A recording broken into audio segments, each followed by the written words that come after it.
Hey guys, what's going on with you? How y'all doing today? Alright, see and tap the number of viewers. There you go, Prime on air. See number of viewers here and there. Hey, what's going on everybody? I'm Big Brother and we are back. And quite frankly, this is probably going to be one hell of a boring stream, but you might actually see me eat. That's probably the only thing that might be very interesting at this moment in time. And of course, hearing some net background noise to kind of make it a little more interesting. Let me see. Well, guys, it took. I can't help it if I'm popping, see them watch like I feel. Well, guys, it took a while, but after 4 months, 2025 has officially had its first apocalyptic level VTuber drama that has caused an industry-wide disaster. This is about one of the biggest independent VTubers on the planet and how for years, while pretending to be her friend, tried to take away opportunities and suppress the success of an even bigger independent VTuber by the name of Bao. This all started when a very well-renowned artist within the VTuber community published this document titled Terminating My Work with Cinder. This document is such a bombshell filled to the brim with proof that it's currently sitting at almost 3 million views and it hasn't even been up for 24 hours. That artist wasn't the only one. There are multiple documents with a lot of proof published by multiple people, including Bao, who usually stays away from drama. And as time goes on, more and more people are coming out with their side of the story. You have to understand, this doesn't just involve Bao, this involves multiple very successful VTubers being backstabbed by that person. And that is barely scraping the surface here. Not to mention that her apology was one of the worst I've seen in recent memory. To say that this is apocalyptic is an understatement. The entire VTuber community is shook to its core. So what the hell is going on? Well, you already know the drill. Let's talk about it. So as I mentioned, the VTuber at the center of this controversy is Cinder, but she didn't always go by that name. She actually started off in 2020 as a YouTuber by the name of Tashi.mp3, making a variety of different ASMR RP videos, like Hey, You're Tatiana Such Fraga, a Good how you Boy doing for today? Me ASMR RP. A year later, on June. This is actually pretty nice, though. Okay. So look, I'm using Prism as my application, but I just realized I can actually go ahead and use both YouTube and Twitch as a multi-stream platform. So I figured that maybe I can actually take the liberty of actually utilizing it, especially since apparently they're going to be going into a subscription model in July, and I'm trying to figure out how that's going to work. Am I no longer going to be doing any multi-streaming on here or something else entirely? I have no idea. I don't know. Huh. Interesting. But in the meantime, I'm just going to go ahead and enjoy eating these crinkle fries, which I still don't understand. How is it that they decided to go ahead and switch out the fries at Sonic? Either they have multiple options to have different types of fries and they just added in the crinkle fries recently, or I just have to ask. I don't get it. It's a really weird, annoying thing, and I'm trying to figure out why. Why is that an ongoing issue? But anyway, though, Tatiana Fraga, how you doing today? What's been going on with you this morning or this afternoon, whatever time it is where you are?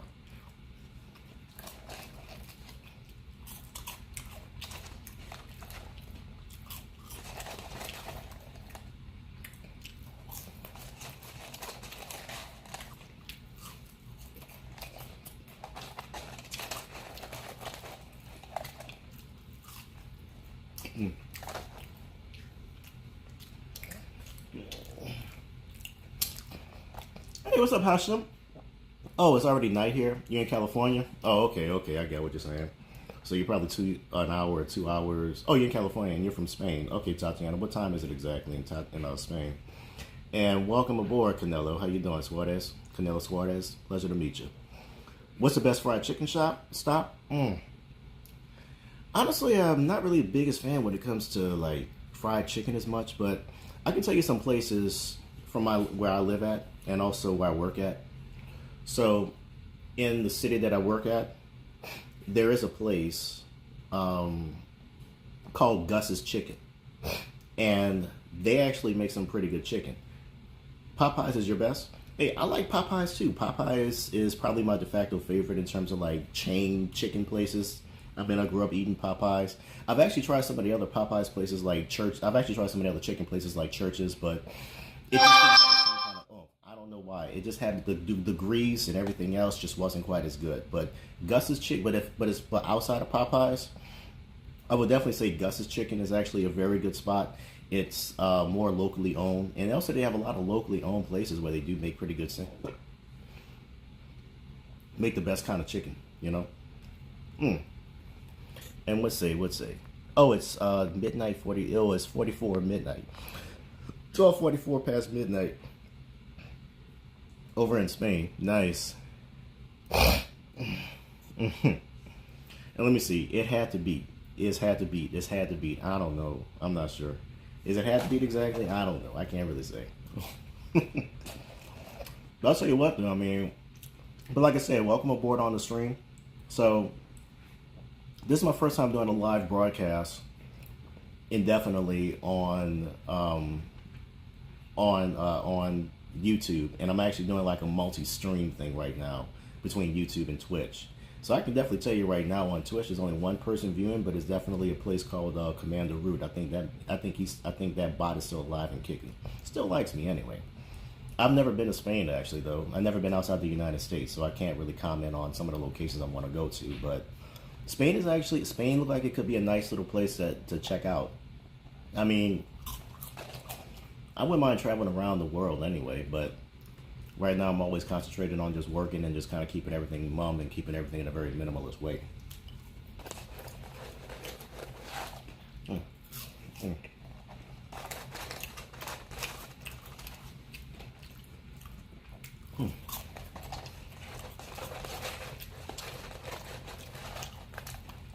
Are you going to your practice at 4:40? What are you, a medical doctor, or what kind of practice are you doing? Are you doing martial arts practice? Are you a medical doctor doing a practice late in the afternoon? I don't know. What you doing? Why is many protests in Los Angeles? Well, if you want me to go ahead and go into that information, I'll just say this to you. What's going on right now? They're doing what they call a mass deportation crackdown, and right now that is a clusterfuck beyond recognition, and I can't even stress that enough.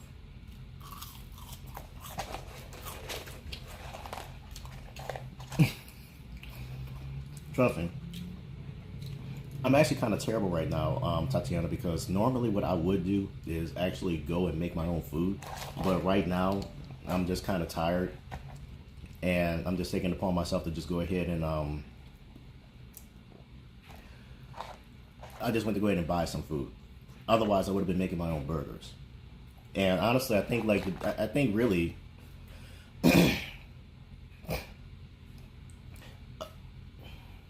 oh, you're still a kid? How old are you, Canelo? Actually, Hashem, that's not exactly what they're doing.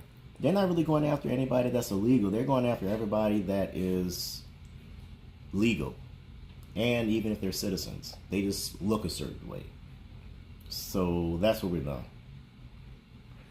And you are correct, Hashem. You are 100% correct. The Native Americans actually have this land beforehand, before colonization took root, but it's rooted in the DNA. Oh, okay. You got soccer practice, Canelo? Let me ask you a question, though, Canelo. Do you have a particular favorite team? Are you a big fan of Ronaldo or Ronaldinho? Are you pro Brazil? Are you, would you say you're very much Brazil, Argentina? What team do you go for, man? Are you planning on doing the World Cup one day?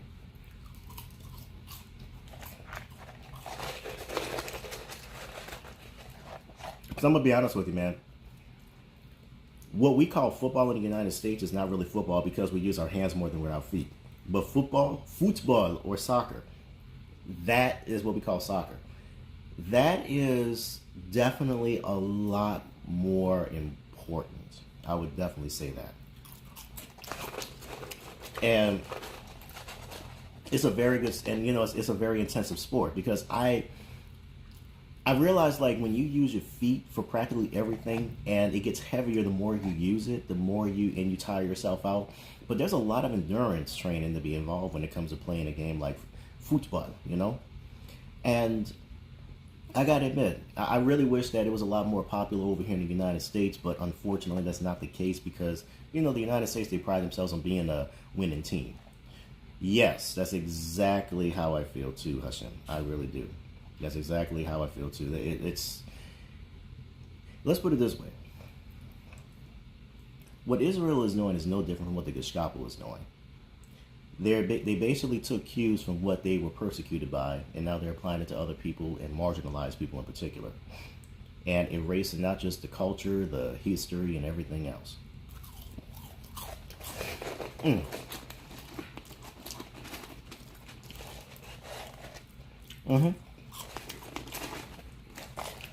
It's miserable, man. We're in a really fucked up time right now, man. We're in a really terrible time, my brother. We really are. Oh, Portugal you support. Okay, cool.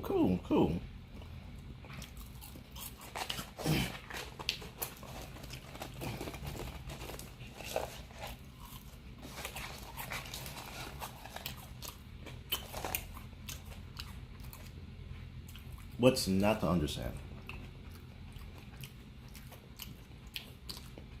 You have to remember that they crave a certain type of power. And that's an understatement. So, not to mention, with the AI? What you mean with the AI exactly? Tell me.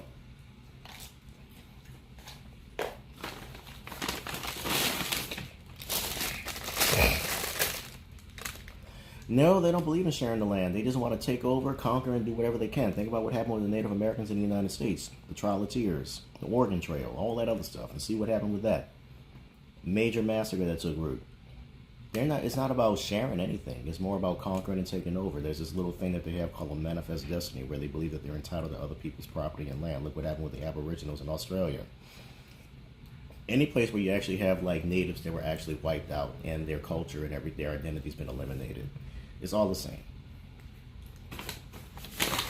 To them, sharing is a weakness. Conquering is a power. By the way, check this out. Man, they cooked the shit out of these. That's kind of crazy, man.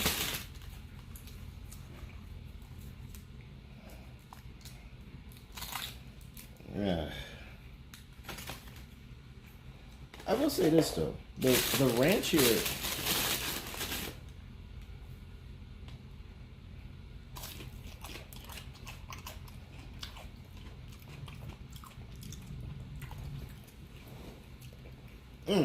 Oh, you gotta leave right now, Canelo? What's wrong? Okay, man. Good luck and enjoy your game. Buena suerte, señor. Buena suerte. Gusto conocerte, señor.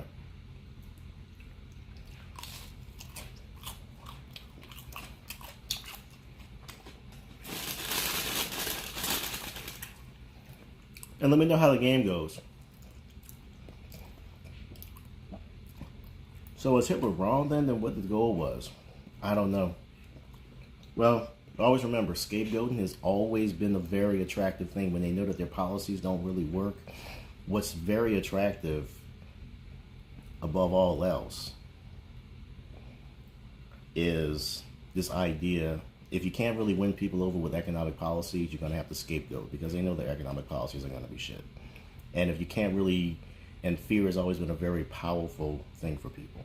It's always been very powerful.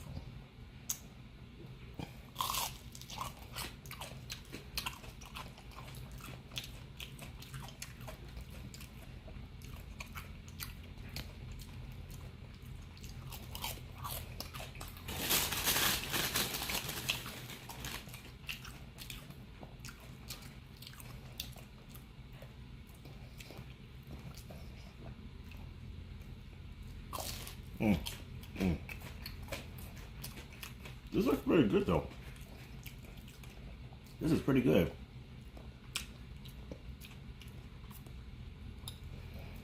I mean, hey look, in an idealized world, when you remove any of the reactionary mindsets of people, people can actually live together in harmony. And when people can actually come to the realization that at the end of the day, we all can share customs, we all can share ideas, and we can actually learn from one another, and we can build like a society where we all are just one. Ideally, that would be the case. But as long as there are people with a very, very reactionary, selfish mindset where their whole goal is to basically do whatever they can to manipulate the narrative of everything in the collective, especially when it comes to economics, economic burden, socioeconomic policies, geopolitical affairs, they will just continue to run with conflict until they get whatever they want. And even with that, it's still never enough.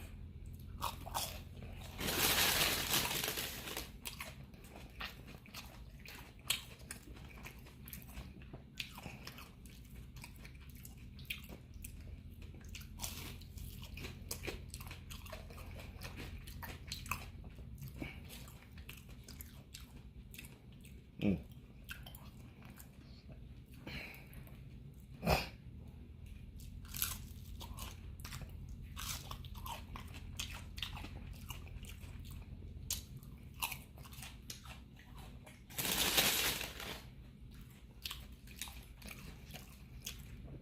Mm.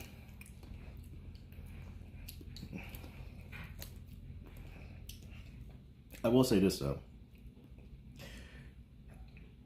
This is kind of interesting knowing that I actually have an audience of people right now, a total of 3, but even when rich remain a million, they want another. Not just millions, they just want billions. They want everything. I mean, you see what happened, what's going on right now. They want to take, they want to take the safety net of all of the working class people, poor people, and just remove it and give it to themselves. Because that's the whole thing. They want to make sure that they can get richer every single day.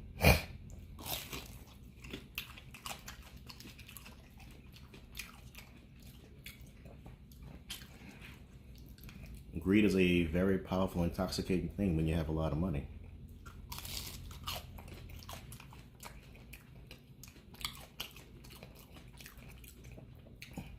Which kind of begs the question, though. What would happen if someone decided to go ahead and hack into the financial system and froze all their money? What are they left with?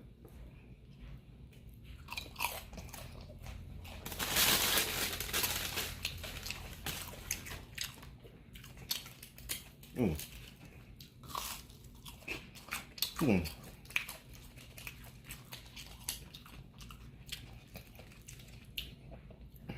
That's true. It's a pain in the ass, really. It really is. Those are barely earning enough to sustain themselves. Yeah, that's true. It's kind of hard for them to really do anything to sustain themselves. That's the issue that we're contending with. Mm.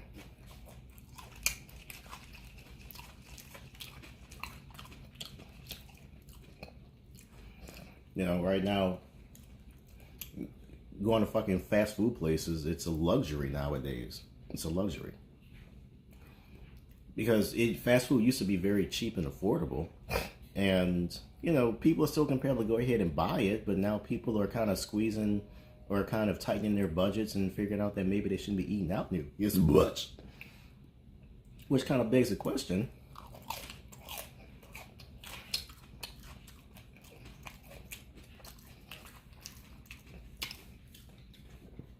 yeah, what's up? They probably got backup multiple accounts. I have no idea. Really. I can't comment because this is my first time actually doing a live stream on YouTube, and I have no idea what's going on. But I'm familiar with Twitch, and Twitch, they usually have people that come and go, and you might get the occasional bot that just kind of stick around because they just want to see what's going on and they just want to collect data, and that's pretty much it.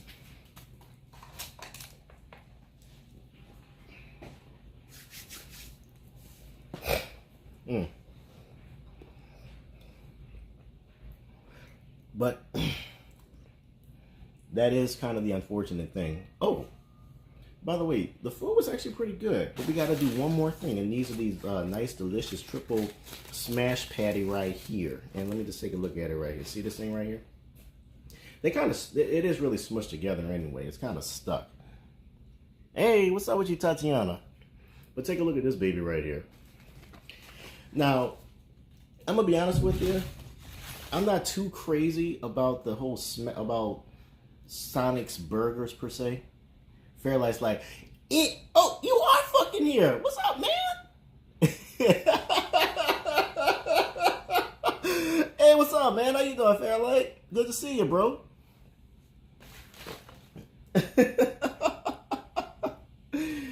Wow, a blast from the past. Okay, so it wasn't Commander Root at all. It was you, above all things, that was still kind of flying, that was still prowling around. Okay, I got you.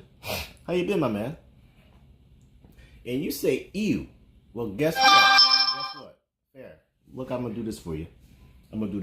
Okay, so hear me out. You're going to enjoy me eating this burger. You hear me? You're going to enjoy me loving it. Yeah. Right back.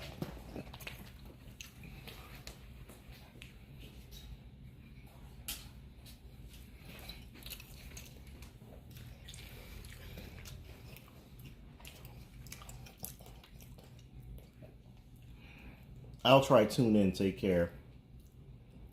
ASR. Autosensory response of Meridian type.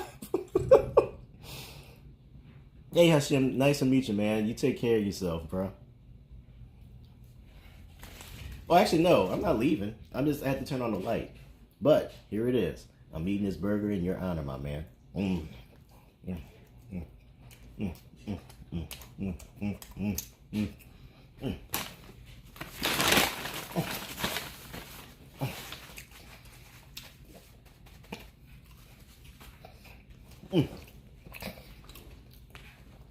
Now look, I will admit, the smash burger is actually good. It really is good. It is one of my favorite burgers I like consuming.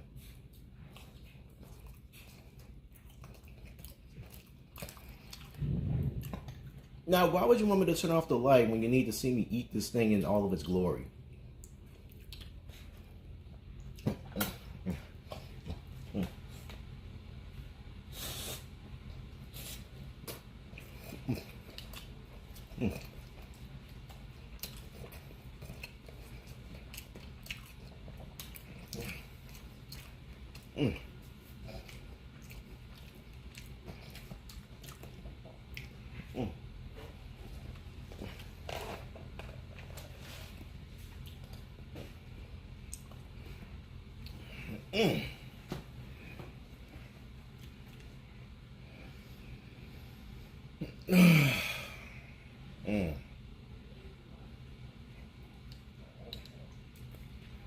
I mean, I hear the thunder go off too. That's actually kind of funny.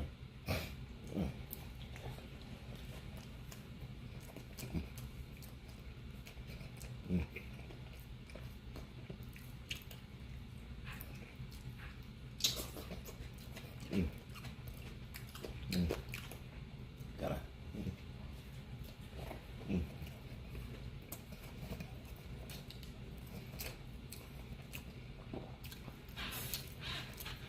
Oh, where she's at? She's working. And I don't go back to work until tomorrow.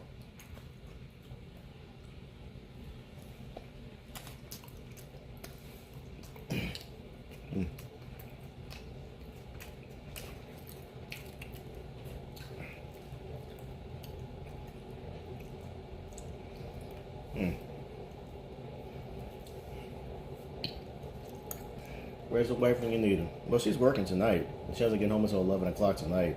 And I'm off today. I don't go back to work until tomorrow. But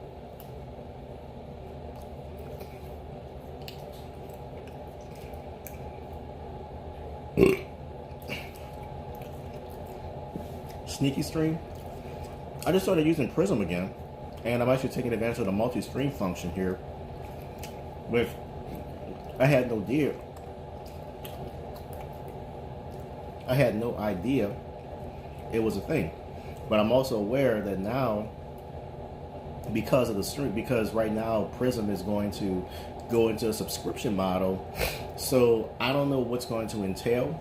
I will probably know what's going on maybe later on. It says on the 16th of June is going to give us more information on what the basic tier is going to be that's free, as opposed to having a a paid subscription model for some of the other stuff that they're going to be utilizing on here too. Man, that was good.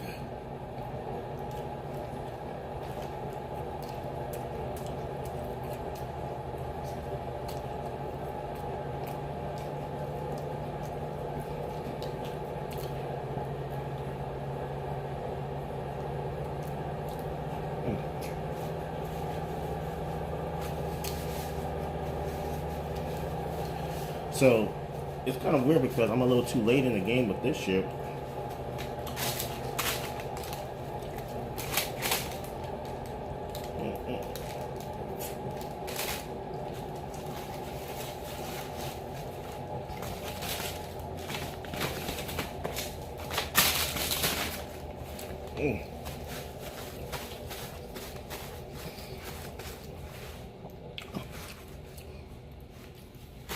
Oh, you watched me yesterday, didn't you? Did you see me throughout the whole stream, or was it something else?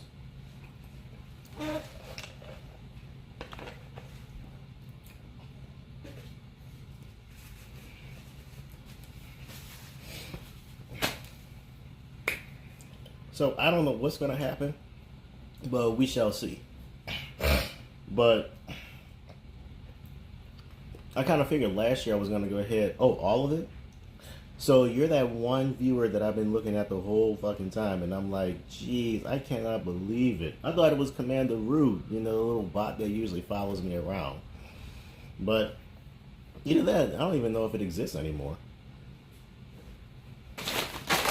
I guess not.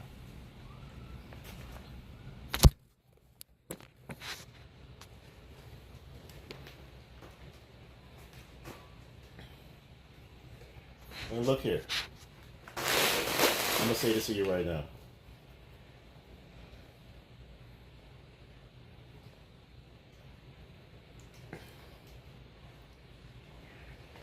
That's weird. Well, I'll tell you what. You're coming with me right now.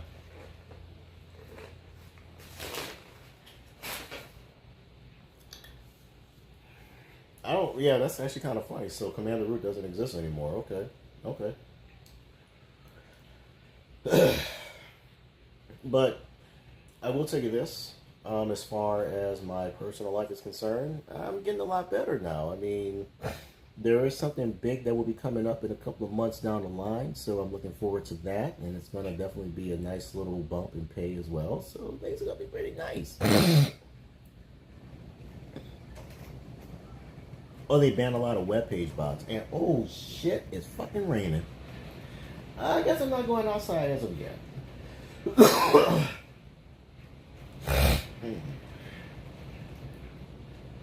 I guess not. I'm not going to be doing that. Because I'm hearing the rain outside. You like gloves? Me too, man. I like gloves too. You want to see my glove collection? I got plenty of gloves. I want to show you. What's going on with you, Sam? Do you have any disposable gloves, plastic gloves, rubber gloves, cleaning gloves, surgical gloves? Yes, I do. Yes. Here, look what I got. Disposable nitrile gloves. Let's go here. I got plenty of gloves for you, my man. Check it out. I also have vinyl examination gloves.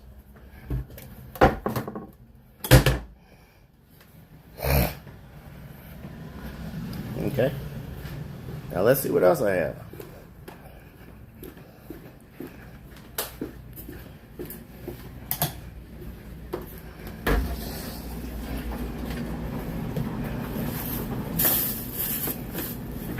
I also have these gloves. And he disappeared. I guess he's no longer available. Turn off that light. I don't know if I could do that, man. I'm not afraid of the dark anyway.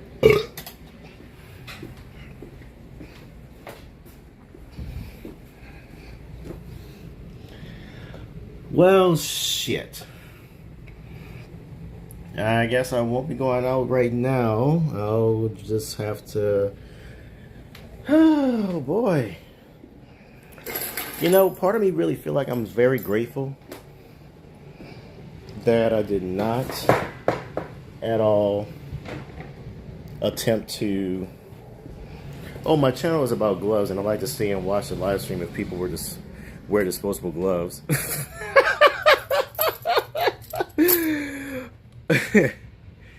So wait, Sam. Let me get this straight. Let me get this straight. You have a thing for rubber gloves. What is it about rubber gloves that you like so much that you want people to wear? Is this some kind of fetish that I'm not aware of? Because I've heard a lot of stuff. Nothing really surprises me anymore. But that is funny, though. Stare at this wall. I'm going to take a piss.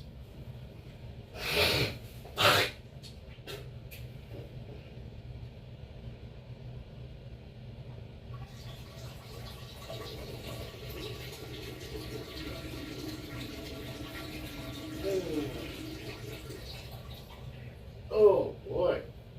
That felt great.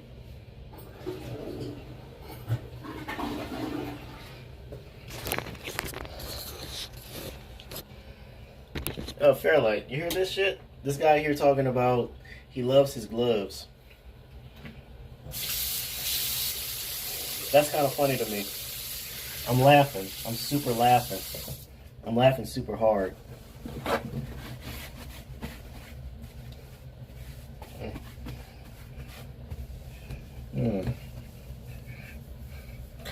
But Sam, if you really are curious about it, I'm gonna tell you this. I don't really care for wearing gloves unless I'm either cooking or cleaning. That's the only time I actually wear gloves. And the other gloves that I have, I would actually wear those gloves when I'm doing gardening work or I'm cutting the grass outside. Other than that, I have no business in even wearing gloves everywhere, anywhere, whenever I feel like it. I guess some people just like to smell the latex in their hands.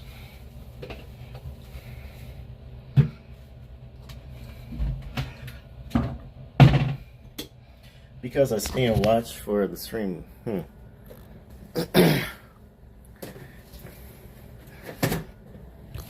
Don't know, I'm not on YouTube.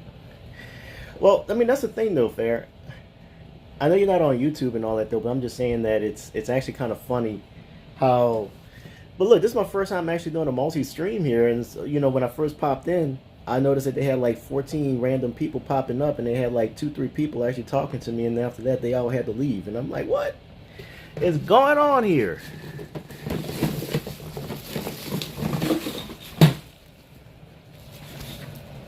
But I'm not a celebrity or anything like that. I always came to the realization that it's too late to even think about the idea of having to go into this streaming career, and I think streaming already hit a stride. A lot has changed on Twitch anyway.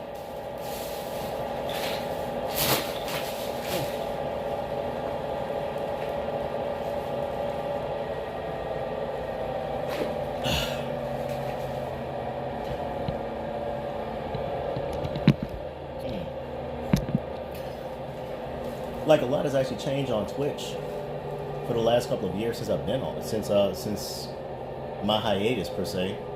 They have all of these new personalities that I'm not aware of, but now I'm actually listening to some of the drama that they have and all that other garbage, and it just feels like this is ridiculous.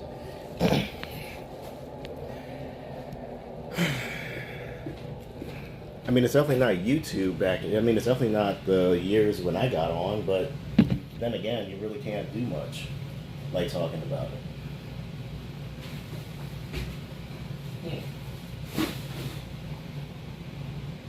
Oh, wait a second. The rain stopped. Shit.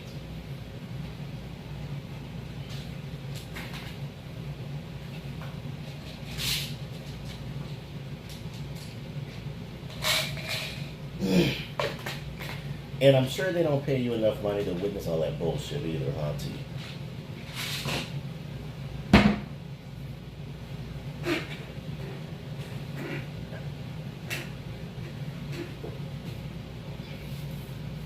Not enough moon shards for the world to see.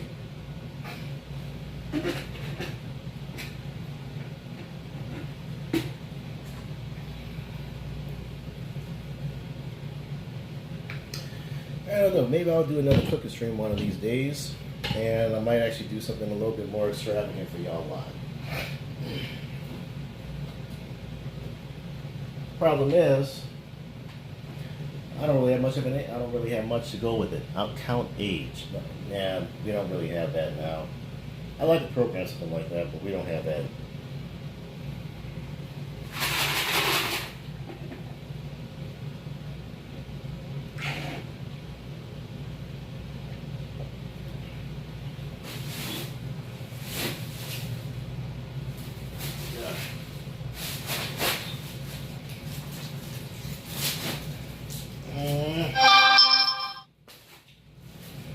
Be right back.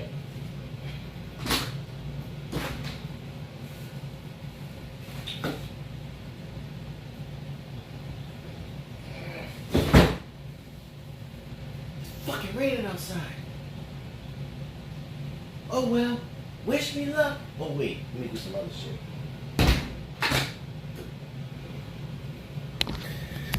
No, I haven't been on Twitch or anything like that, so I don't do the whole account age stuff like I used. You know, I don't know. I don't have any of those applications like talking about it anymore.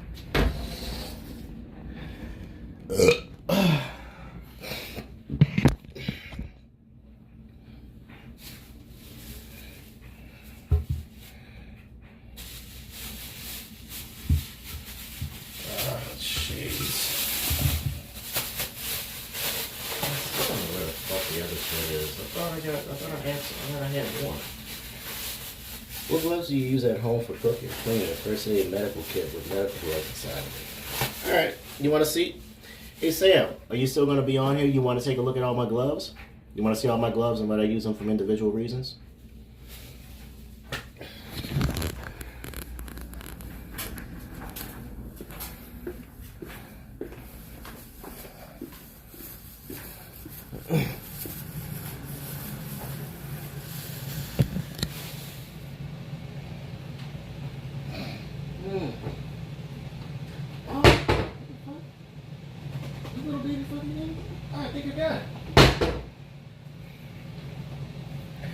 I was looking for this shit.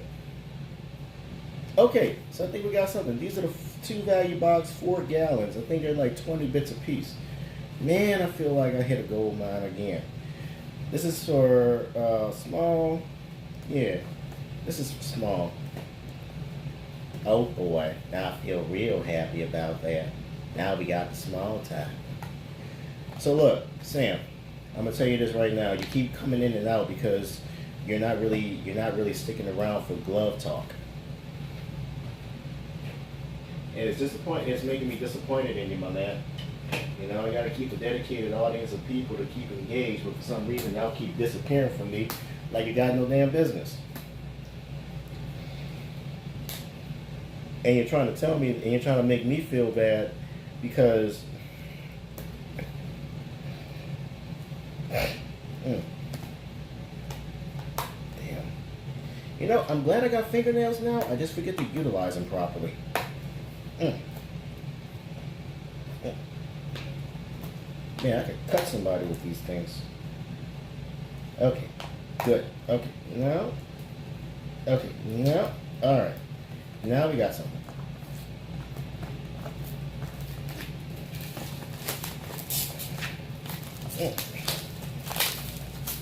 Trust me. This content will not make you popular. This will make you look like an idiot.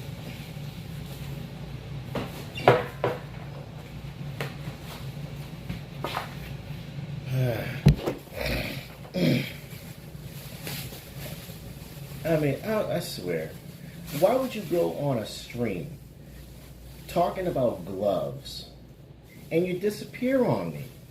That's not nice. That is definitely not nice. I like to see you stay on the stream and actually be very diligent looking at all of the different kinds of gloves that I have. All the gloves of love. That kind of stuff right there. You know what I mean, my friend?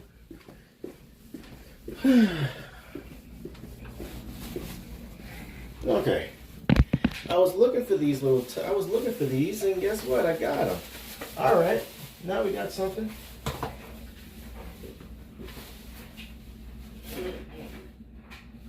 Oh, damn. Alright, you know what? Fuck it. I gotta reopen this shit.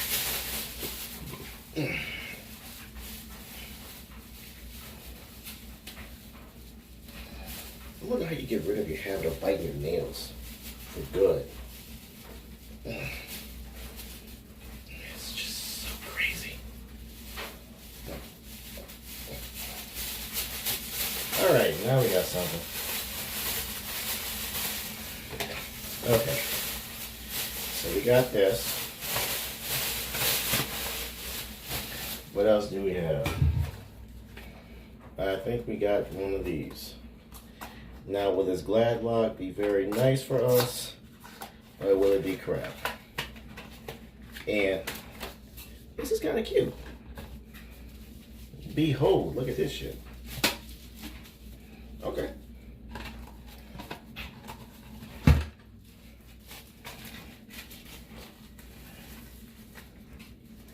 So these are 20 bags in a small pack. I think I must have bought these at Dollar Tree or something like that a while back. Back when we were trying to figure a way how to get new stuff. But it does a job anyway. Voila, good as new. So I'm gonna go ahead and take the liberty of putting this baby back, and we good.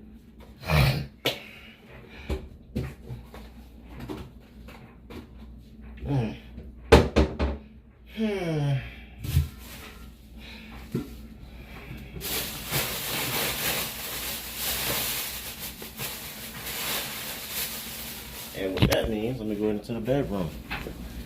Man, I don't understand it because I was feeling like shit the last couple of days too. I felt kind of bad actually.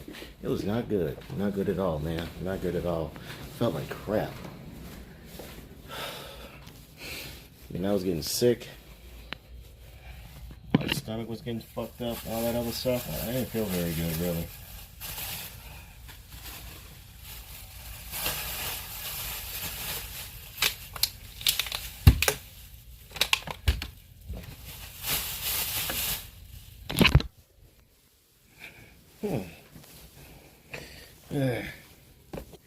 I did gain a lot of weight too, that's another thing.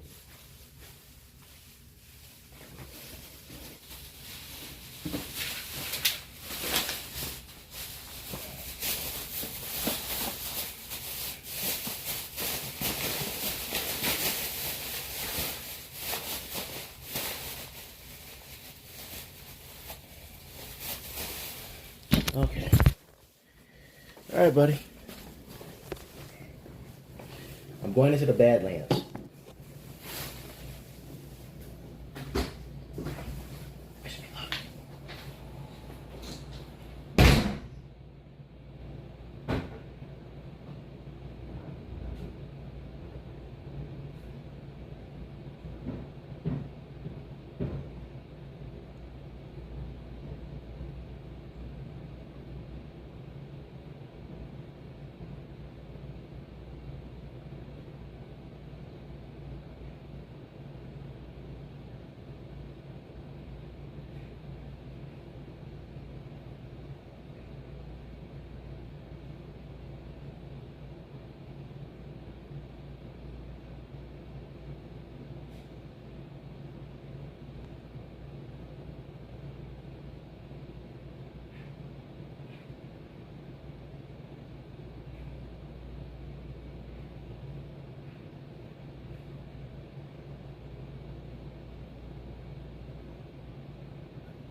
Hey, what's up, guys?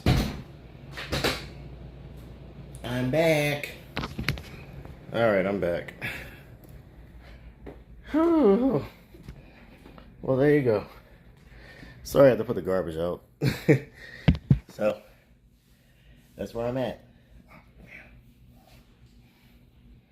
2021, she would create her Twitch channel under the name of Cinder and would start streaming. During that time, she would build herself a small community of people. But the real turning point for her was a year later on June 2022 when she would officially do her model debut. The whole thing was a resounding success and people fell in love with her model almost instantly. At the time, very few models looked like it and it was seen as innovative, unique even. Not to mention that it had two very big reasons to keep your attention, I guess. During her debut, she would spend close to an hour showing off her model and the different features that it came with.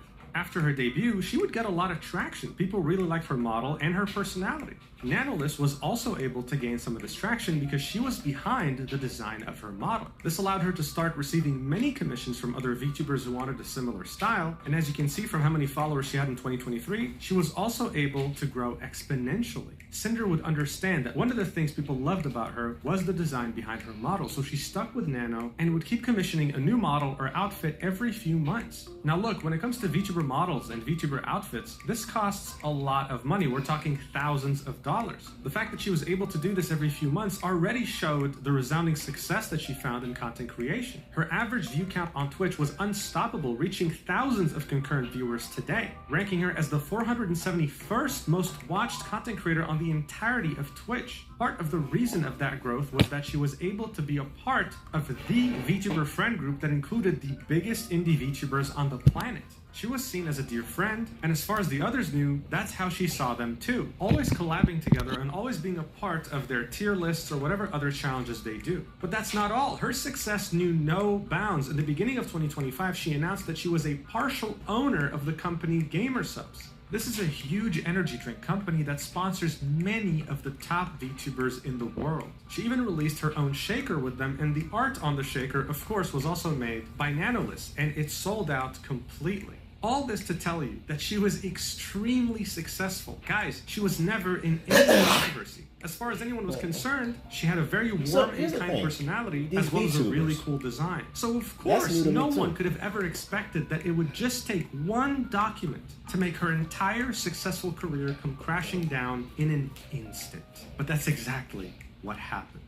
On April 26, 2025, Nanolist, who at this point had become completely associated with Cinder's brand, had published this tweet saying, "Hello, I'm here to share something that has affected me personally and hurt others. This was very hard for me, but I feel like it's necessary. Please do not send hate to anyone on my behalf. Disappears into the darkness when no one has gone before. Nobody fair life, walk a lonely dark road. I've spoken this terminating my work. Yeah, no. And in the replies, one could see the biggest independent VTubers on the planet fully and unconditionally supporting Nanolist with this document. So let's take a look.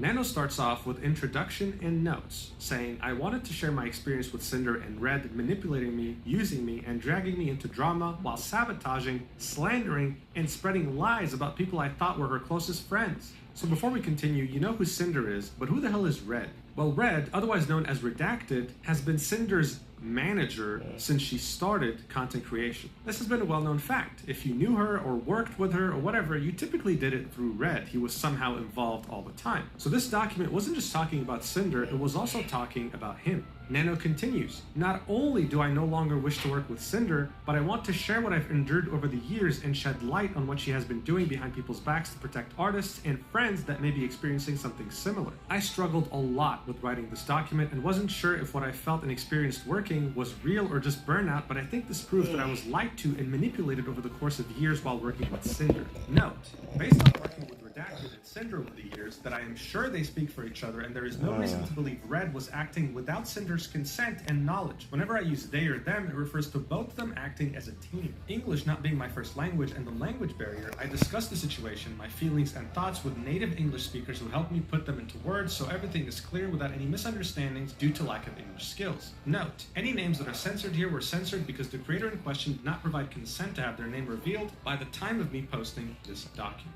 So this is already a handful, right? It's alleging many things, but thankfully, Nano has a lot of proof in DMs. So she starts off with the section, slandering other creators. I will start with screenshots showing them speaking ill of other creators and spreading rumors while manipulating me that it's all in our best interest. In addition to spreading ill rumors, they also complain and accuse Bao of giving their editor too much work, resulting in the editor not having any time for new clients, which will be important later on. The screenshots below show them showing their affection and appreciation, immediately followed by spreading rumors and lies to make other clients appear problematic to manipulate any future decisions regarding commissions. So these are fairly recent DMs from January 2025. It starts off with Nano saying, "Of course, I wanted to understand it better, especially if I cancel her for the second time, lol," with Redacted saying, "Well, with blank, she's given a lot of bias and priority at GS, which is gamer subs, sometimes over Cinder, and we can't really confront them about it, and plus, she's gone 3D lately. Bao has been getting on our nerves for a while. She hijacked our YouTube editor a while ago and is constantly picking up artists that we work with.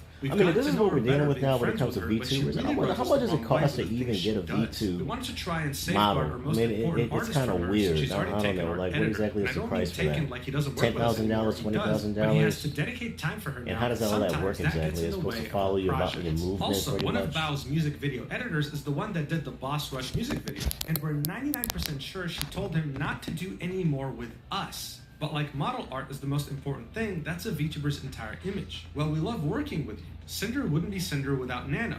Okay, but like, let me tell you the tea about the music video thing. Bao had original songs last year that had music videos by her editor, and the songs flopped. Her editor met us at TwitchCon and was saying that he'd love to work with us, practically jumping through hoops to get something planned. We managed to have him squeeze in the Boss Rush music video between his work with Bao. He says he loved working on it and is super excited to work on the next music video project. The Boss Rush song blows up, and he's credited as the editor. I ask him when he's free to do the next project. All of a sudden, he changes his mind and is only working with Bao going forward. No explanation. Nanoless replies with a panicking emoji, and then Redacted continues, "There's some context missing since we know how Bao is behind the scenes, but basically, we don't have a music video editor now for our next Boss Rush project. We think Bao got pissed that her editor did an original song music video for her friends without her knowing, and it did 100 times better than her original songs last year, that she locked him up so no one else could work with him. And then had him make it public on Twitter that he was only working with her going forward, like a literal announcement tweet. And now she's been barking up the tree of one of our Live 2D animators, so like in You and a Nano model. Nano replies with, "Yeah, looking for me sounds sus for sure." Redacted says, "It's so annoying. I don't know, man. She has a way of guilt-tripping people to get her way." So these are the DMs from January, and it's already looking kind of bad.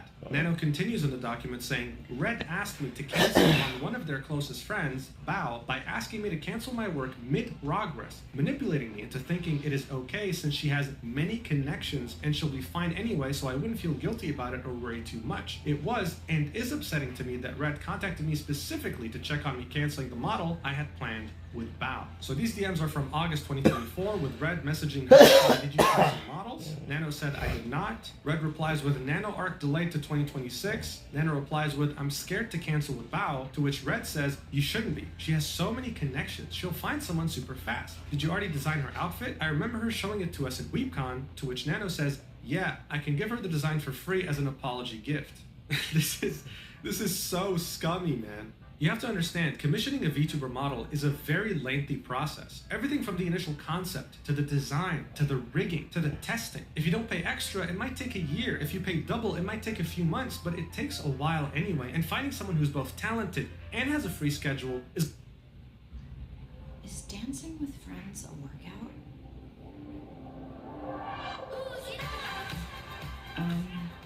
Yeah.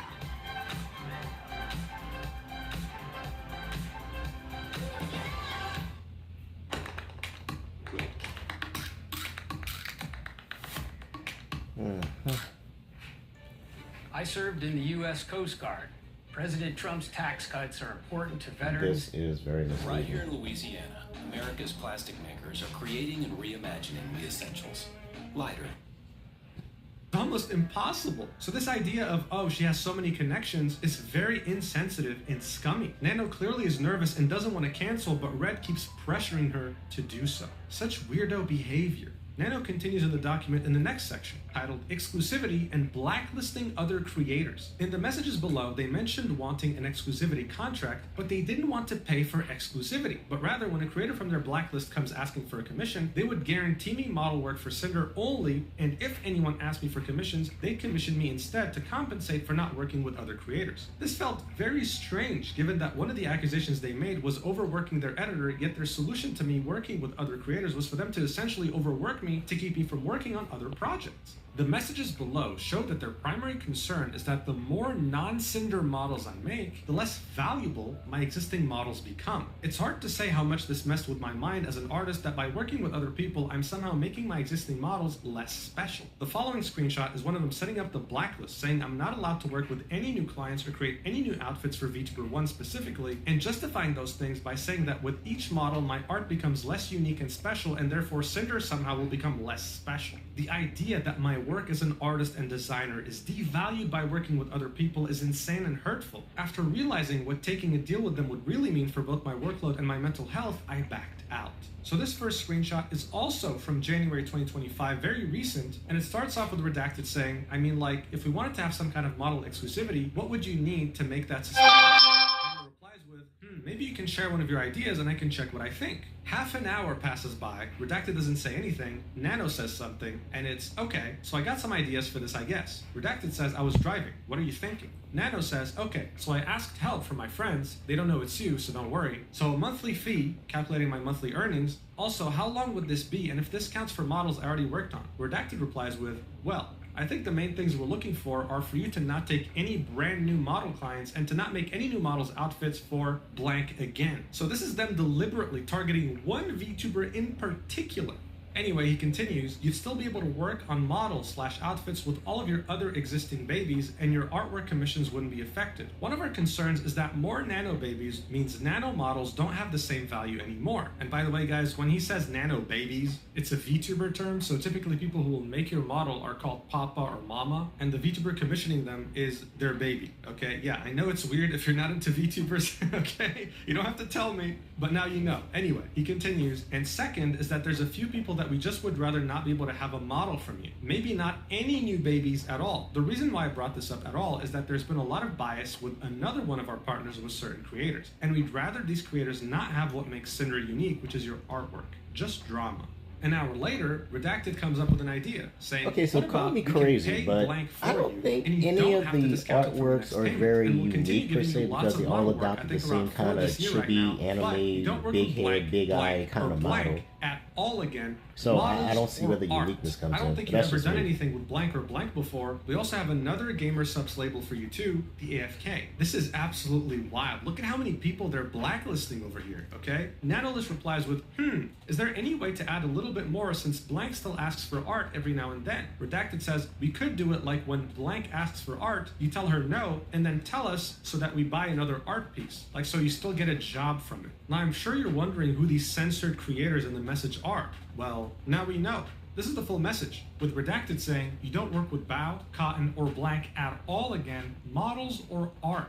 I don't think you've ever done anything with Bao or Cotton before. These are, again, very big independent VTubers that call Cinder a friend. This is one of the most shameless things I've ever seen. Gatekeeping art from friends and also gaslighting a very talented artist. It's wild.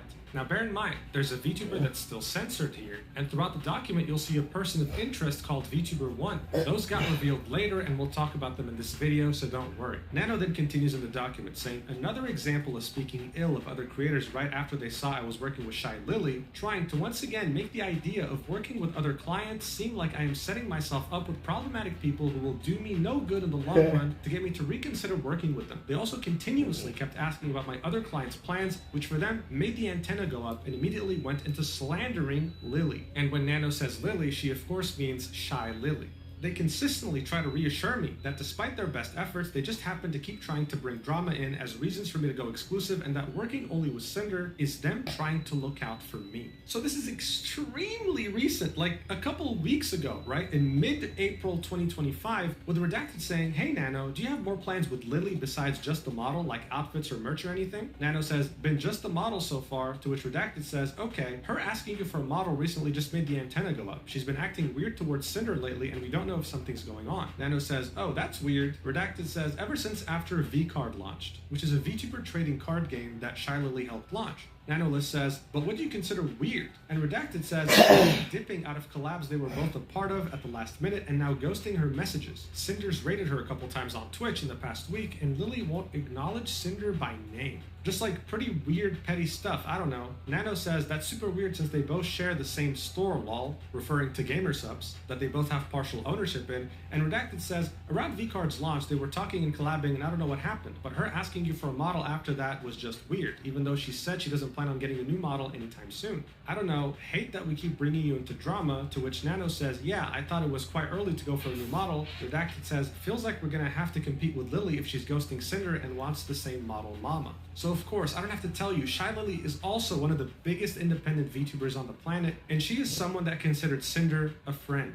Now we have proof that she was backstabbing her, too. Nano continues in the document, the idea that they need to stay informed and gauge the competition is extremely upsetting and toxic to me. The competition they're referring to are people I thought they considered friends who always helped, supported, and platformed Cinder. When I pushed back, the immediate response was blaming the other creators and implying that they initiated it by trying to work with me and that somehow justified their actions. They imply Shy Lily ignored Cinder when she spent over a minute thanking the raid, which you can see in this clip. Let's watch it together.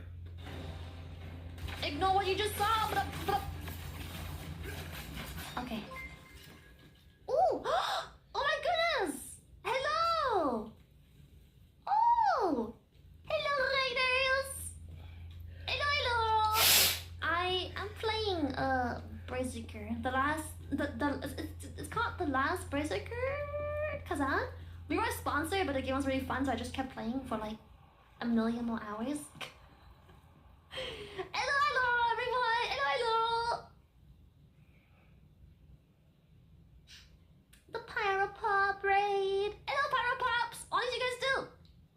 I am low-key addicted. I usually... Okay, so most people know me for my gacha addiction, but Right, so I think that's enough proof to see that she acknowledged the raid and did her best to interact with her and her community when they raided her. So this idea that she ignored her completely is totally false. And I think it was just them hoping that Nano would be too lazy to actually find the stream itself and see Shy Lily's real reaction to the raid. Again, very scummy behavior. On that same day, Redacted and Nano kept DMing each other, with Redacted saying, Real, is it just Cinder and Blank you've been doing continuous model outfits for? We'll have the demon update list plus final arcade reference for you soon as it's finished, to which Nano says, I think it is. I have an outfit for Blank planned too. As for Blank, got nothing for now, but she always comes up with something. Redacted asks, do you know who's rigging Shy Lily's model? Nano list says, gonna be Blank. To which she replies with, thanks Nano, sorry for all the questions, just gotta stay informed, especially when it comes to our top artist, never a break. Nano says, don't worry, just don't stress too much with the side things, it's bad for balding. Redacted replies with, I'm gonna go bald now, I'll keep you in the loop about anything else going on with that. Nano replies with, the balding? And Redacted says, no you fool, just stupid drama. Gotta stay competitive even when we shouldn't have to. Also your profile picture looks like a guy with a mustache. And Nano says,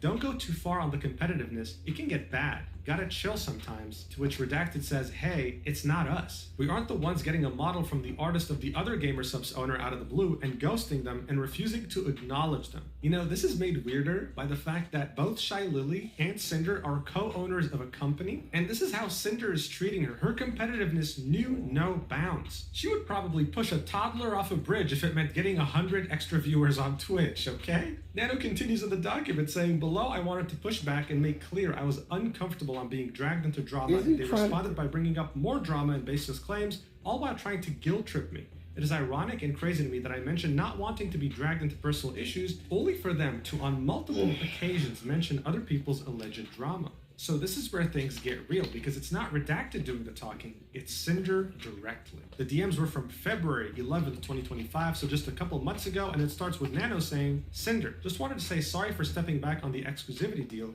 Wanted to apologize personally to you since I've only talked about that with Blank, but I just don't want to be dragged on any personal issues like that. After all, Blank is still a client and it makes me anxious and kind of destroys my mental to do this kind of deal. Just wanted to let you know I still love working with you in Red, but I'll understand if things doesn't work out because of of blank. I just love my clients, that's all. 3 hours later, Cinder replies with, I get it, Nano, and it was unfair to push this on you, but it's just really confusing going back and forth about it. I just get compared to her a lot, even still today, and it's like I'm always living in someone's shadow, which is one reason why Redacted asked about not making any more models for her. And when you said, I understand if things don't work out, it makes me feel like you're okay with not working with me anymore, which hurts so much after all this time. I really appreciate you, Nano, and it's your decision who you ultimately work with, but this is how I've been feeling. Nano continues in the DMs, replying with, I don't really see the point of keeping thinking about being compared to blank. You're so much bigger already. You've done so much more. But I would never give blank any priority over you. Also, there's not even any model for her being discussed. I just want to sleep clear-minded. Also, I'm fine not doing her models, but at least GamerSup's art stuff would be fine with me. I don't want to be 100% an asshole to her, that's all. And Cinder replies with, it's not me, but other people's opinions of us. And I'm just trying to not get involved in any drama that other people want to talk about comparing us. But I understand where you're coming from, Nano. There's no hard feelings. And Nano says, sorry about this. My mental is just a bit weak. Cinder says, same girl. To which Nano says, I'm sorry for bringing this to you. Cinder then replies with, I want you to get that money. The whole situation is just kind of sucky. I want to just get along. And then Nano specifies that the phrase that she said, I understand if things didn't work out, meant that it would be mostly if you hate me for not burning blank down from my list. To which Cinder reassures her, saying, I would never hate you. And Nano said, thank you, and same, I'm just an insecure bitch. Cinder ends this conversation by saying, I love everything we've done together and I want to keep doing more. People saying dumb shit online just makes me stressed. Nano continues in the document, saying, justifying their behavior by stating they are simply looking out for me when none of this has anything to do with me to begin with, and manipulating me into being grateful for earning well thanks to them despite the loss of work from long-time returning clients and new clients. As you can see, this is already a handful, and we're barely halfway through this document. It gets worse. The next section in the document is called Concerning My Work and Models as a Team. Another example of going after other clients of mine from before, claiming that having more clients alongside them makes my work less special, with the recurrence of it's just business. Manipulating me into believing that working with her is special for multiple reasons and that I risk losing that special something as a client if I prefer to work with others. No acknowledgement of my reasoning and need of working with other clients due to the nature of my work, solely focused on their issues. I would also like to note again that this screenshot is one of many occasions that indicate that Red speaks on Cinder's behalf. I was originally concerned with everything going through Red that it may not have been 100% of Cinder's feelings or wants. I messaged her about it to make sure that he spoke on her behalf and confirmed with both of them this was the case. So this is it. Some people read only the first few pages of the document and concluded, wait, this isn't Cinder, this is just her manager. He's probably speaking on her behalf and she has no idea. Well, this right here confirms, no, not only was she aware of what he was saying, but she fully agreed with everything her manager said. These DMs date back to November of 2023, and it's Nano starting off the conversation saying, hey Cinder, hope you're doing okay. I talked with Red and I believe he talked to you already, and I thought it would be best if I just check here personally. Actually, I wanted to know better your thoughts because Red tried to talk to me and I think I misunderstood things. To which Cinder says, I'm doing good, what's up Nano? Nano then says, oh, it's mostly about this. And it's a screen cap of what Red said in their DM saying, not to discredit any of your work because everything you work on is the top of the line incredible, but when everyone's a Nano baby, it feels less special to be one, if that makes sense. I've been getting the same feeling from GamerSup's lately too. To which Nano says, I thought on canceling some models because of it, but then I realized it's not really fair to me. To which Cinder replies with, I understand what he means, but at the end of the day, it's just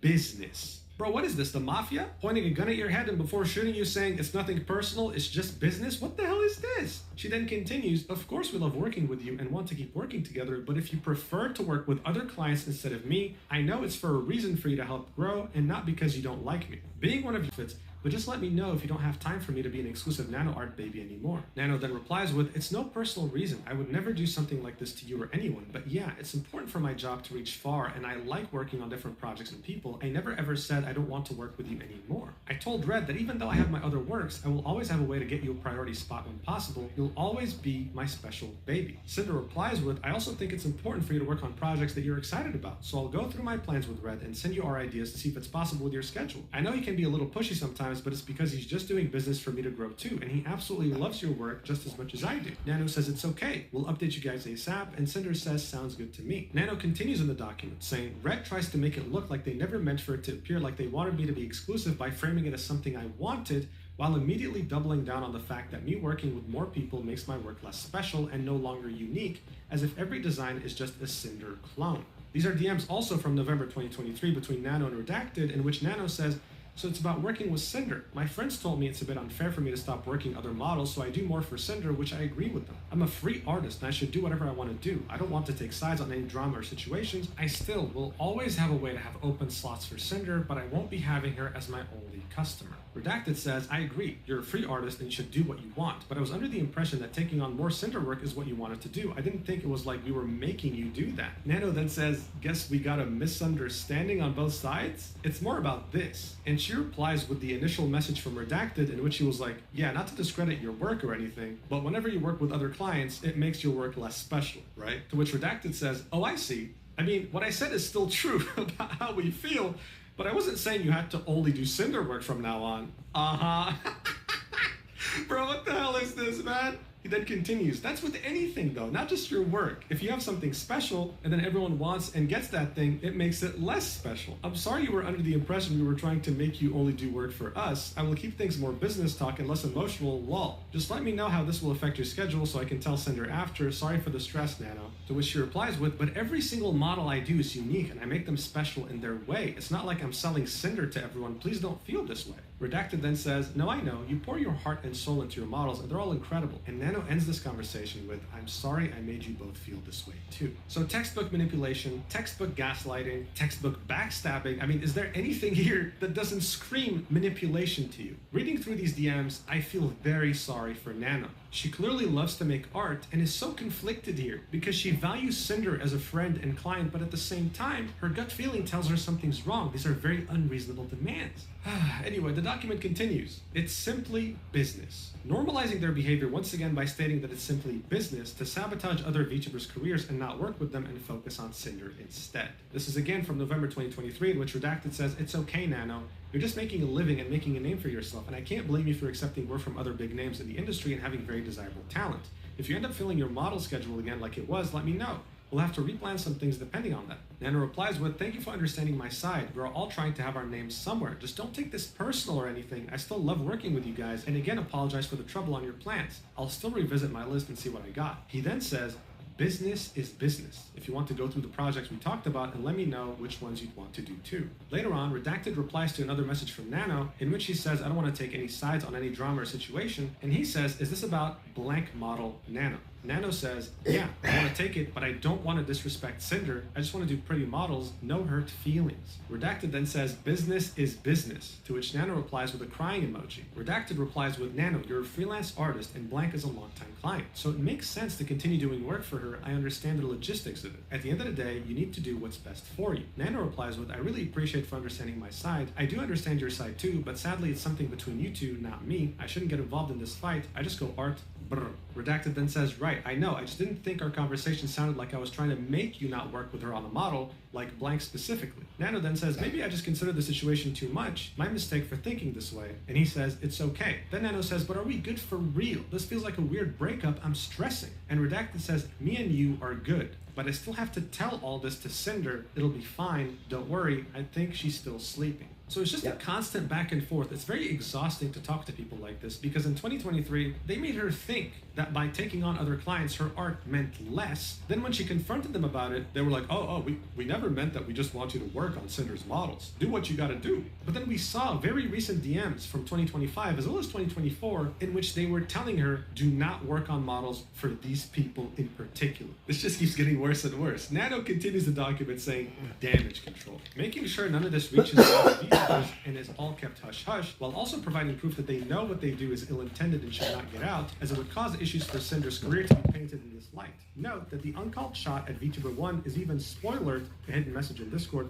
so it wouldn't accidentally be leaked. This was from the same day in November 2023. A lot was revealed that day. Nano says, I try to be transparent as much as possible. I think it's more fair for both sides this way. And Redacted says, you didn't tell Blank you canceled because of Cinder, did you? And Nano said, no. I told all of them it was health issues. I would never blame anyone besides Blank. Redacted then says, lol, we never want to make you feel like we're making you or forcing you to work on / not work on something, especially if it's something you want to / don't want to do. And our conversation the other day doesn't mean to convince you of only doing Cinder work. Again, sorry that it sounded to you like I was telling you to do only Cinder work. I'll message you later. So ever since 2023, Redacted and Cinder have been obsessed with just this one VTuber, always tracking what she's doing and not wanting her to hire Nanolist no matter what. Here you can see Redacted saying, well, let's see if Blank wants a nano model or not and hope Blank finds someone else. Nano continues in the document saying the constant obsession with VTuber 1 and claiming that she's asking for it by causing this unspoken competition, which is coming from absolutely no other source than Cinder herself. So Cinder was convinced this VTuber was competing with her directly and wanted to steal her thunder. It's censored in this document, but we'll later find out who this is because she also made her own document. Yeah, we're gonna be here for a while.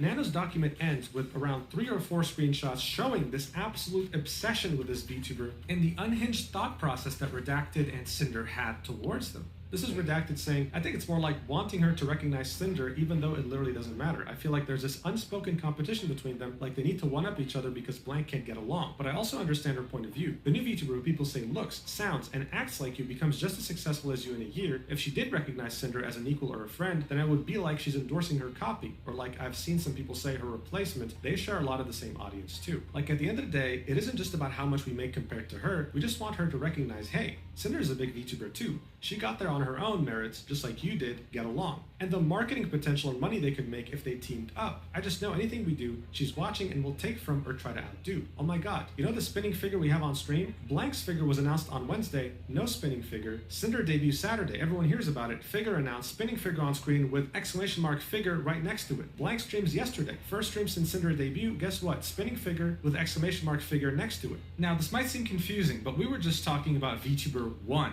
But there was another VTuber that both Cinder and Redacted were obsessed with, a Cerberus pup VTuber. Here we have Redacted talking about her mid-conversation, accusing her of copying Cinder every chance she got, saying, then like a month later unfollowed her on Twitter and started taking her ideas, Cinder's ideas, like the flames, and now she's basically rebranded to more of a fire Cerberus, using fire emojis all the time, shaking my head. Never did that before. It's funny because she used to call herself a hellhound, but stopped when Cinder grew past her and now uses Cerberus, or Cerber pup, or whatever her lore says she is, I don't know. Nano says the unfollow is weird, and then Redacted says, yeah, so it's like there was also unprovoked tweets from her like, I didn't copy anyone else for my design is all me, this is who I am. Like, huh? Who are you saying that to? Then he continues and says, oh, lol, on random Cinder clips on YouTube, there was one dedicated Blank fan or someone she knew, I don't know, that would comment on these clips, saying like, when are you going to clip Blank? Only on Cinder clips. Nano ends this document by saying, I'd like to highlight the irony of expecting to be entitled to recognition for her own efforts and size when her own active efforts are tied to sabotaging this very same VTuber. Also feeling entitled and insisting to be recognized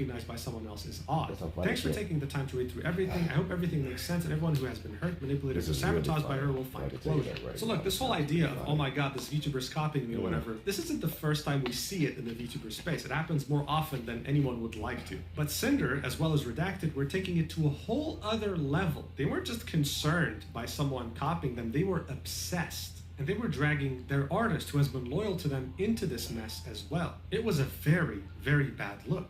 Some people were analyzing some of the DMs between Cinder and Nano, and this part right here, where she says, being one of your very first model babies was so amazing, I was happy to be able to find someone to help you with live 2D cutting to improve your skills, and I think that's a big part why everyone loved the 1.0 model and then started asking you for them. Made people think like, wait, what are you saying here? Are you saying your skill is thanks to me because I found someone that can help your live 2D cutting? And the reason everyone even started to look for you is because they loved my model first? It seemed like Cinder believed Nanolist owed her for the success, that she would be a nobody if it wasn't for Cinder. What a very weird attitude to have. Additionally, here's a screenshot of all the models that Nanolist worked on. Oh my god, I have to censor that. Dude, her boobs are literally out of the outfit. What? Anyway, as you can see, they don't look the same at all. They're all very special and all have their unique traits. This idea that the more models she worked on would devalue her work as an artist was a ridiculous claim to make, and everyone can see that now. But speaking of everyone, what about her close friends that she backstabbed so shamelessly? What was their reaction? Well, Cottontail was one of the people mentioned in that document that both Cinder and her manager were trying to keep away from Nano, even though they were friends. In which Redacted says, you don't work with Bao, Cotton, or Blank at all again. She tweeted this, saying, this made my stomach drop to read. It makes me very sad to have things come out like this, sending Nano and Bao so much love.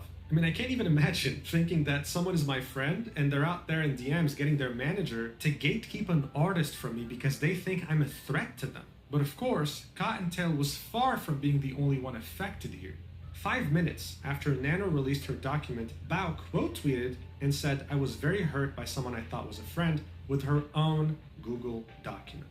Now look, many friends of Cinder were involved in this, but Bao was more involved than most because this didn't just concern Nano, it also concerned editors as well as animators. So here's what Bao had to say in her document, saying, "Hello, this is Bao. I will only speak to what Nanolist has decided to share with the public, and the messages that directly mention me by name. I would like to kindly ask everyone to refrain from turning this into a witch hunt and remember that we are still humans at the end of the day. Before I start, I want to point out why I'm addressing both Cinder and Redacted despite the messages being largely from Redacted. Many times throughout the messages, the words we, we're, our occur numerous times. As someone who was close to and worked with Cinder for years, I have first-hand experience in how Cinder and Red collaborate and the extent to which Red operates as her primary point of contact in her professional and personal projects. It is that experience that leads me to believe that all requests and messages sent by Red were both known about and approved of by Cinder. In March 2024, I announced that one of my subathon goals was a live 2D model. This right here is the tweet of her announcement. If she reaches 10,000 subs, she's going to commission a new sexy mommy live 2D model. That's what she's referring to. She then continues, Nanolist was going to be the live 2D illustrator. After she finished both the design and base model sketch, there was suddenly back and forth on whether or not she had the physical and mental capacity to continue my model. I was very sad as I had not only teased the screenshot of the model sketch on Twitter, but I had grown very attached to the design and showed it to all my friends in a private group chat that Cinder was a part of.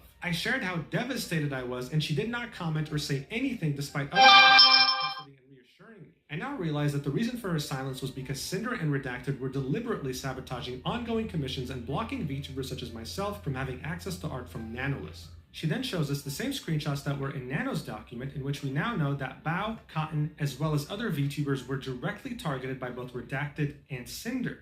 Bao then continues in her document and says, Nanolist asked Redacted on why he is encouraging her to not finish my model. Redacted then lists my name amongst various VTubers as well as the vendettas Cinder and Redacted harbor against each. She then lists all these reasons that they were targeting Bao. The first one being, Bao has been getting on our nerves for a while. The second, she hijacked our YouTube editor. The third, constantly picking up artists that we work with. The fourth, now she's barking up the tree of one of our live 2D animators. And the fifth, has a way of guilt-tripping others to get her way. This is what Redacted lists as reasons why Nanolist should cancel her ongoing live 2D commission with me, all the while continuing to collaborate with me and pretending to be my friend. This is not what friends do. Friends do not sabotage other friends out of business opportunities. Friends do not spread lies to fuel selfish narratives. Friends do not use the private information they get from the privilege of being close friends just to use it to manipulate others. If stepping on your friends and abusing your power and connections is how you get to the top, then I hope you realize no one will be left when you get there. She then links another screenshot we saw in Nano's document of Redacted asking, did you cancel the models? And then says more screenshots of them urging Nanolist to cancel the ongoing live 2D commission with me, even mentioning how excited I was about it when I showed them the design during Cinder and I's concert at WeebCon in 2024. That is so scummy. Again, this is a screenshot that we saw in Nano's document. So then Bao mentions something that happened in this conversation between Nano and Redacted, in which Redacted was urging her to cancel the model with Bao, and Nano saying, I can give her the design for free as an apology gift. Redacted then said, I wouldn't offer it for free, maybe half price if she starts shit, lol, and Bao quotes that sentence of Redacted and says, I don't know what I have ever done to either Redacted or Cinder to deserve this level of vitriol towards me. I don't remember having any issue or any problem that couldn't have been solved by talking. So yeah, this is really, really screwed up, obviously. I mean, anyone can tell, right? It's like Bao murdered one of their family members and got away with it. Like, what did she do, man? Anyone who's ever worked with her has said nothing but good things about her. Out of all her friends, she decided to target the person who is probably the nicest out of all of them.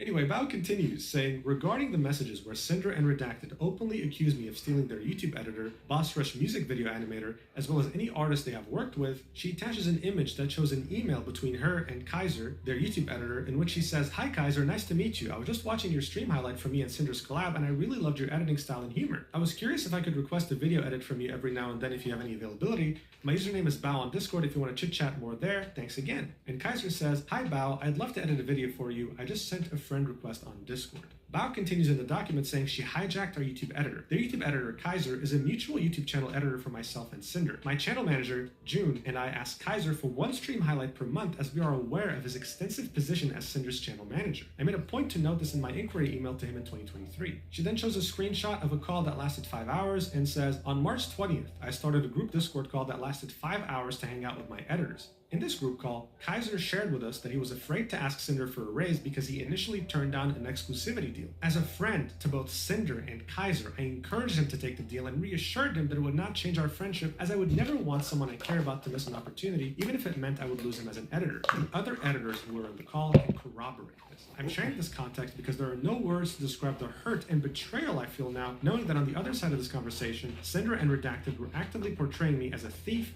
and a detriment to their business. I've only ever supported them in their activities and never once thought that I had somehow gotten on their nerves. She then quotes what Redacted said in the DMs with Nano, a sentence that said, Bao had original songs last year that had music videos by her editor and the songs flopped. Bao then says, I'm in shock and disbelief that this is the narrative they decided I deserved. Saying that I harbored an invisible jealousy because my songs flopped made me feel sick to my stomach. In late 2024, I was dealing with debilitating TMJ pain that resulted in me having to drain fluid from my jaw joint to open my mouth properly. They both knew this. I have always wanted my friends to succeed alongside me, and I don't know how they could say these things while simultaneously weaponizing my most vulnerable moments against me.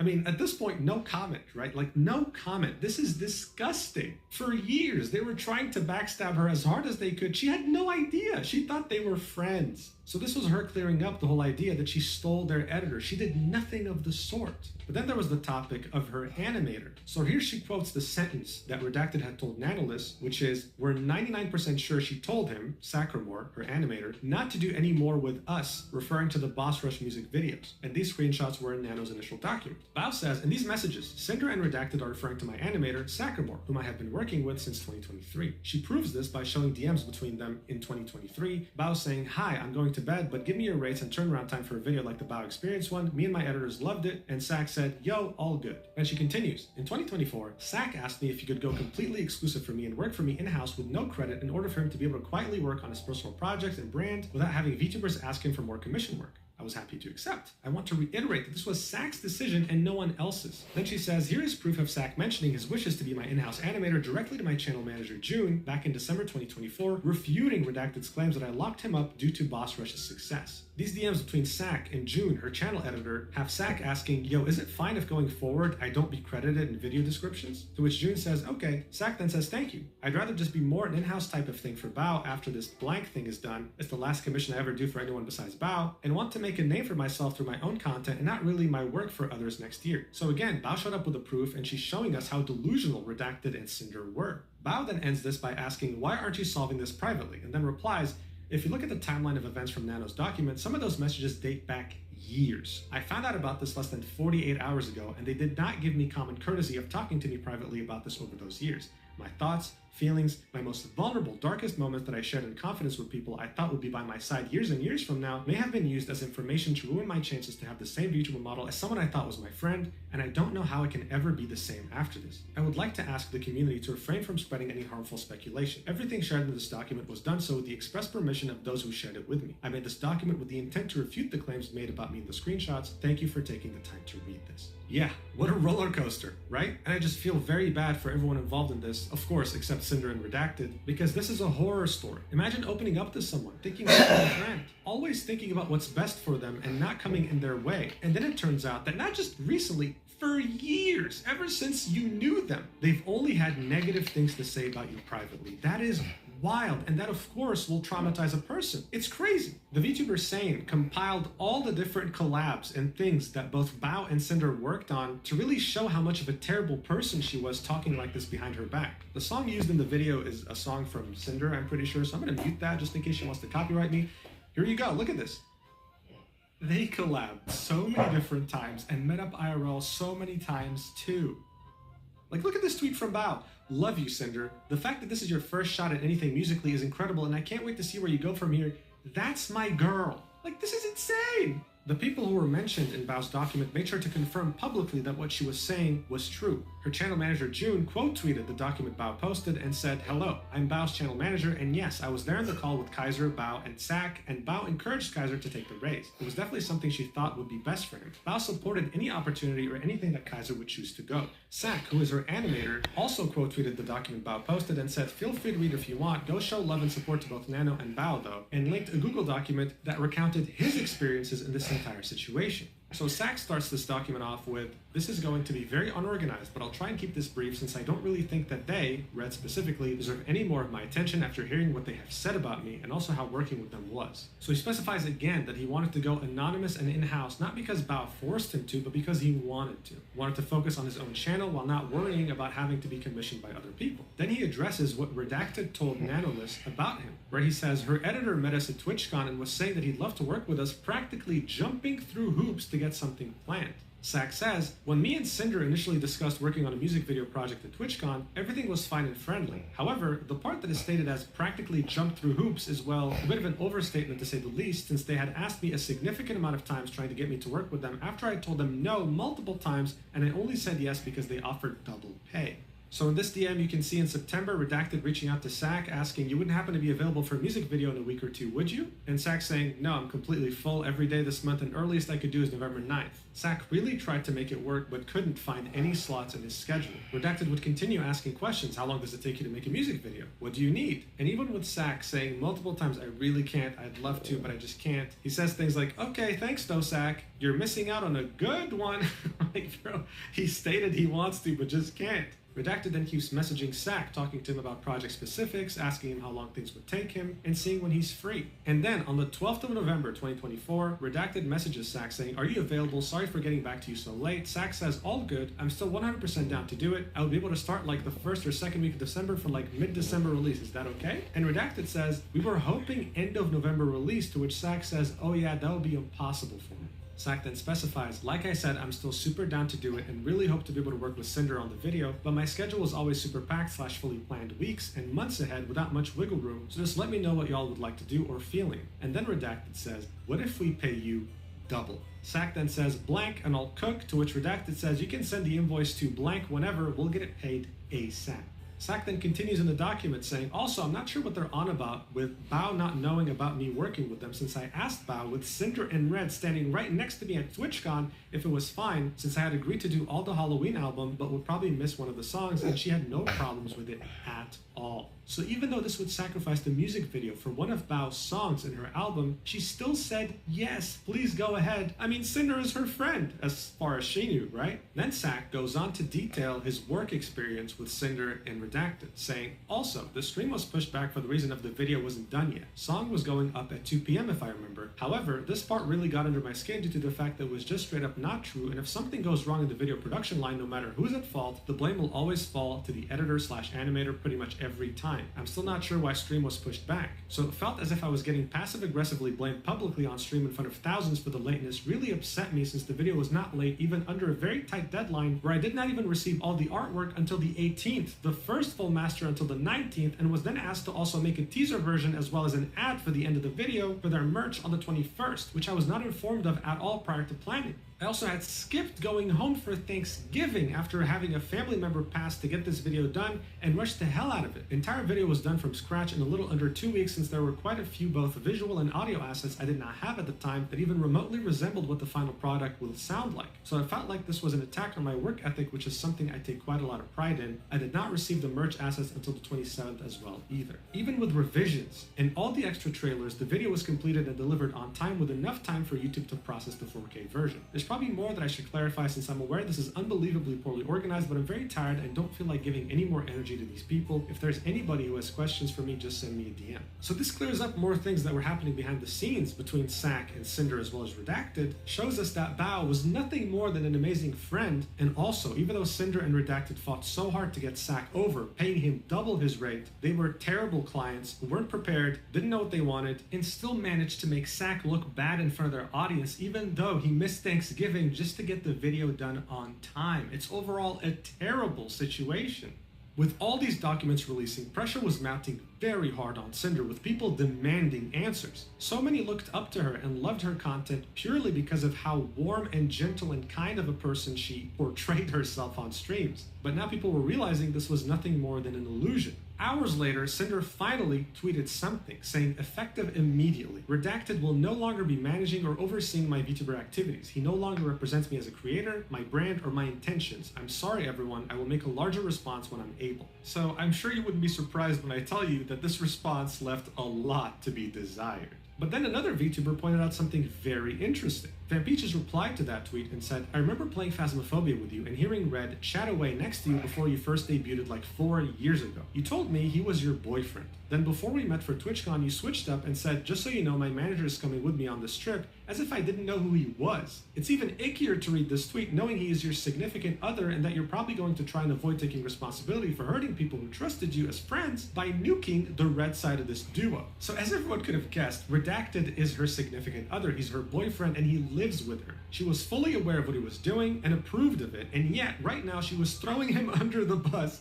to try and save her career when everyone knows this is nothing more than a desperate attempt to save your skin without facing any responsibility. It was a very lackluster response to an apocalyptic expose on who she is behind the scenes. And speaking of who she was behind the scenes, someone else came out with a document by the name of Rain on a topic that no one could have ever expected, saying, fuck it, my experience with Tashi/Cinder, content warning, cheating?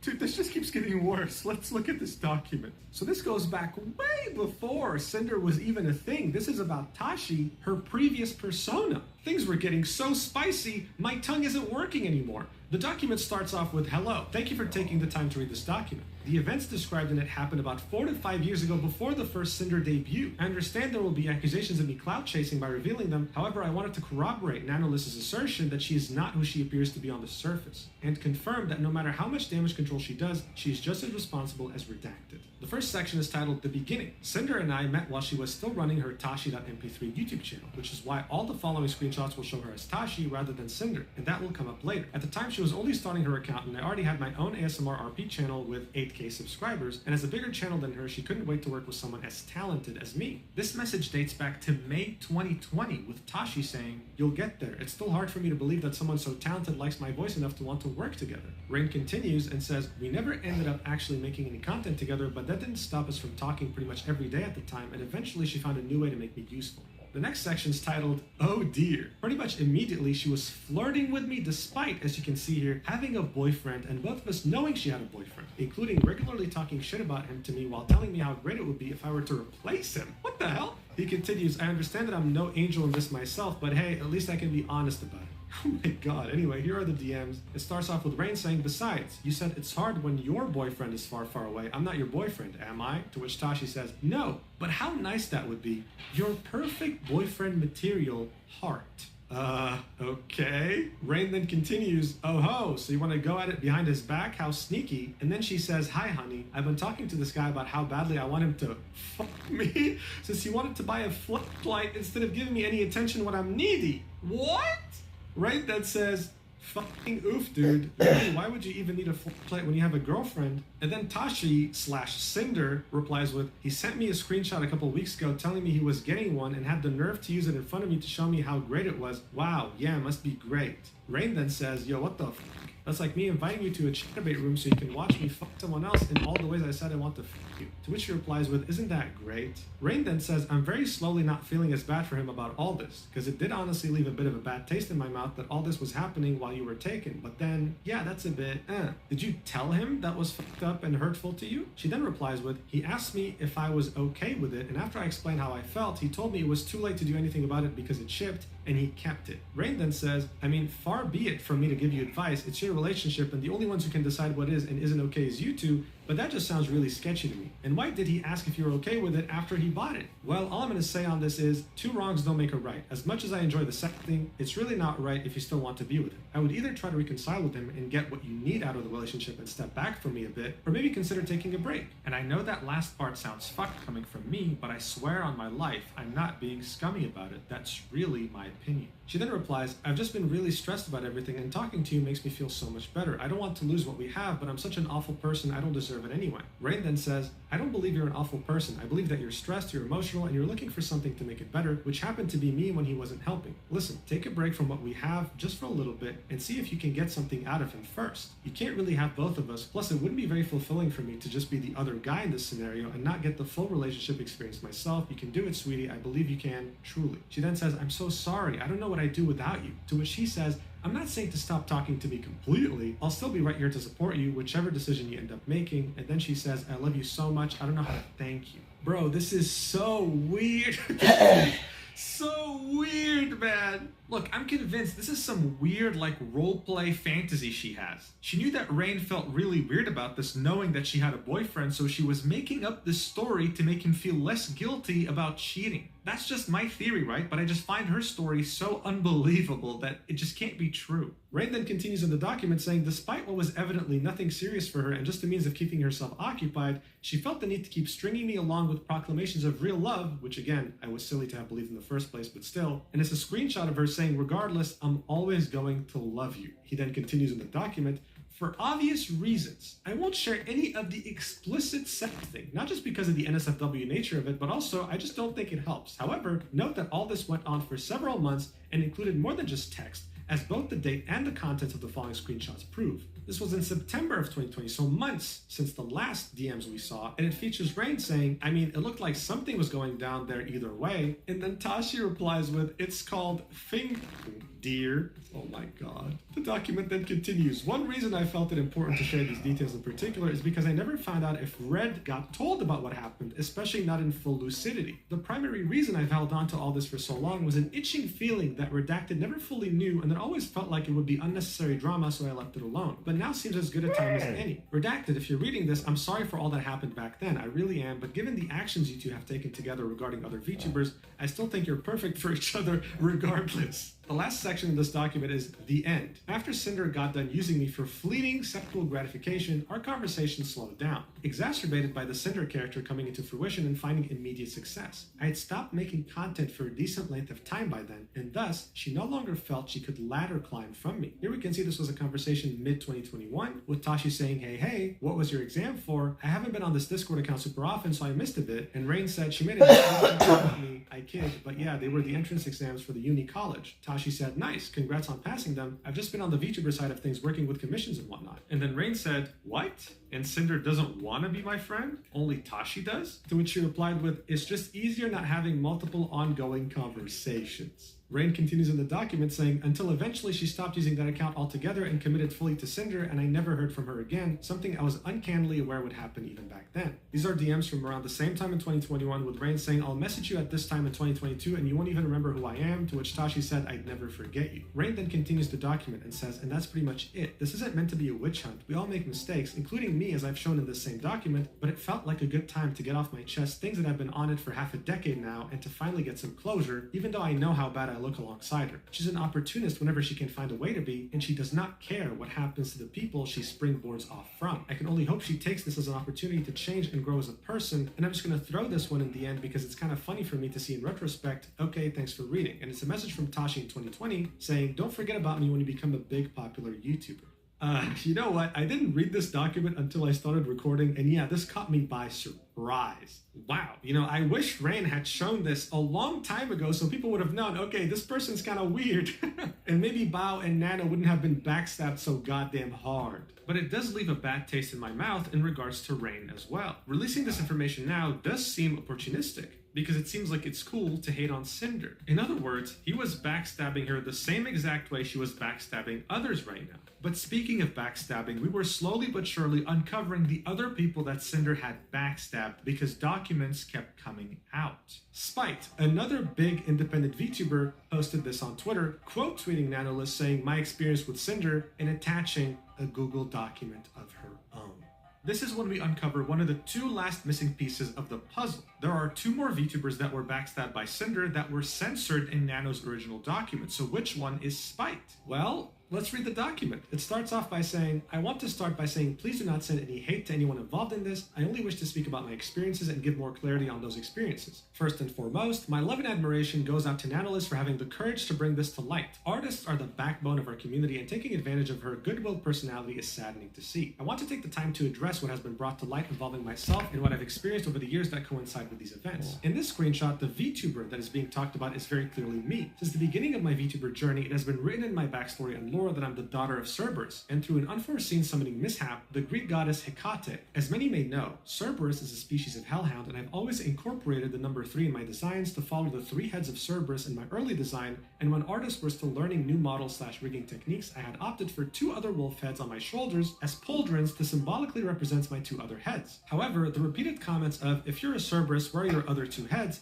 had pushed me to use the broader term hellhound at the time. Fast forward to months, to a year into my journey, and I started to receive harassment and berating comments and chat messages on Twitch and YouTube videos comparing me to Cinder and putting me down for being a hellhound. Making the definitive switch to the Cerberus label brought me a sense of relief because the last thing I wanted was to be constantly compared or harassed at this point. I didn't want to be associated with her due to all the negativity that was being thrown my way. Then she links one of the screenshots that were included in redacted, claims that Spite unfollowed Cinder on Twitter, and this is what she has to say about it. As for the claims of unfollowing her and taking her ideas, I debuted my 2.0 Live 2D model May 14th, 2022, and on that same day, she decided to post her debut announcement for her 1.0 Live 2D model. Leading up to this time, I didn't know who Cinder was at all. I had no idea she had fire in her ears or she was another hellhound. The creator space is broad, and I still stumble across creators larger than myself that I had not heard of before. I never once stole her ideas. All I ever want is to try to be unique in my own way, so these claims that I was following her and then unfollowing and stealing her ideas are absolutely baseless and uncalled for. This is a screenshot that shows that Spite was doing her 2.0 debut on May 3rd, 2022, and 11 days later, Cinder was barely revealing her first model. She had not even done her debut yet.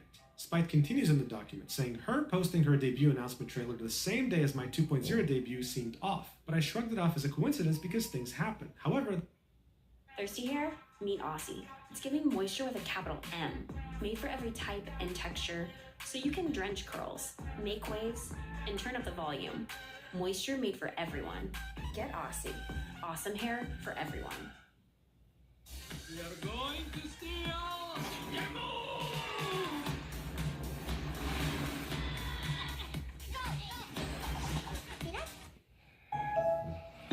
At AAA, the most important thing is family. Join our family and discover. this wasn't the last time something like this had happened. There have been multiple times where I have done something and either the same day or shortly after I was made aware or had discovered later that something similar had been posted, making me feel like I was being watched constantly. I tried my best to believe that it was coincidental and not ill intent on their part. There were many times where I designed a new outfit that I was really excited for, but afterwards, Cinder would release outfits or models with similarities to it. I didn't think much of it at first because it is normal to have some similarities or shared inspirations with other creators. The VTuber community is a huge space and similarities are normal. I'm not speaking to whether my designs were taken as direct references for hers. I'm addressing the need for the unprovoked tweets and shots above and showing that I made the statements to make it clear that I was not stealing ideas. How can I copy something that was released/teased/revealed after my own?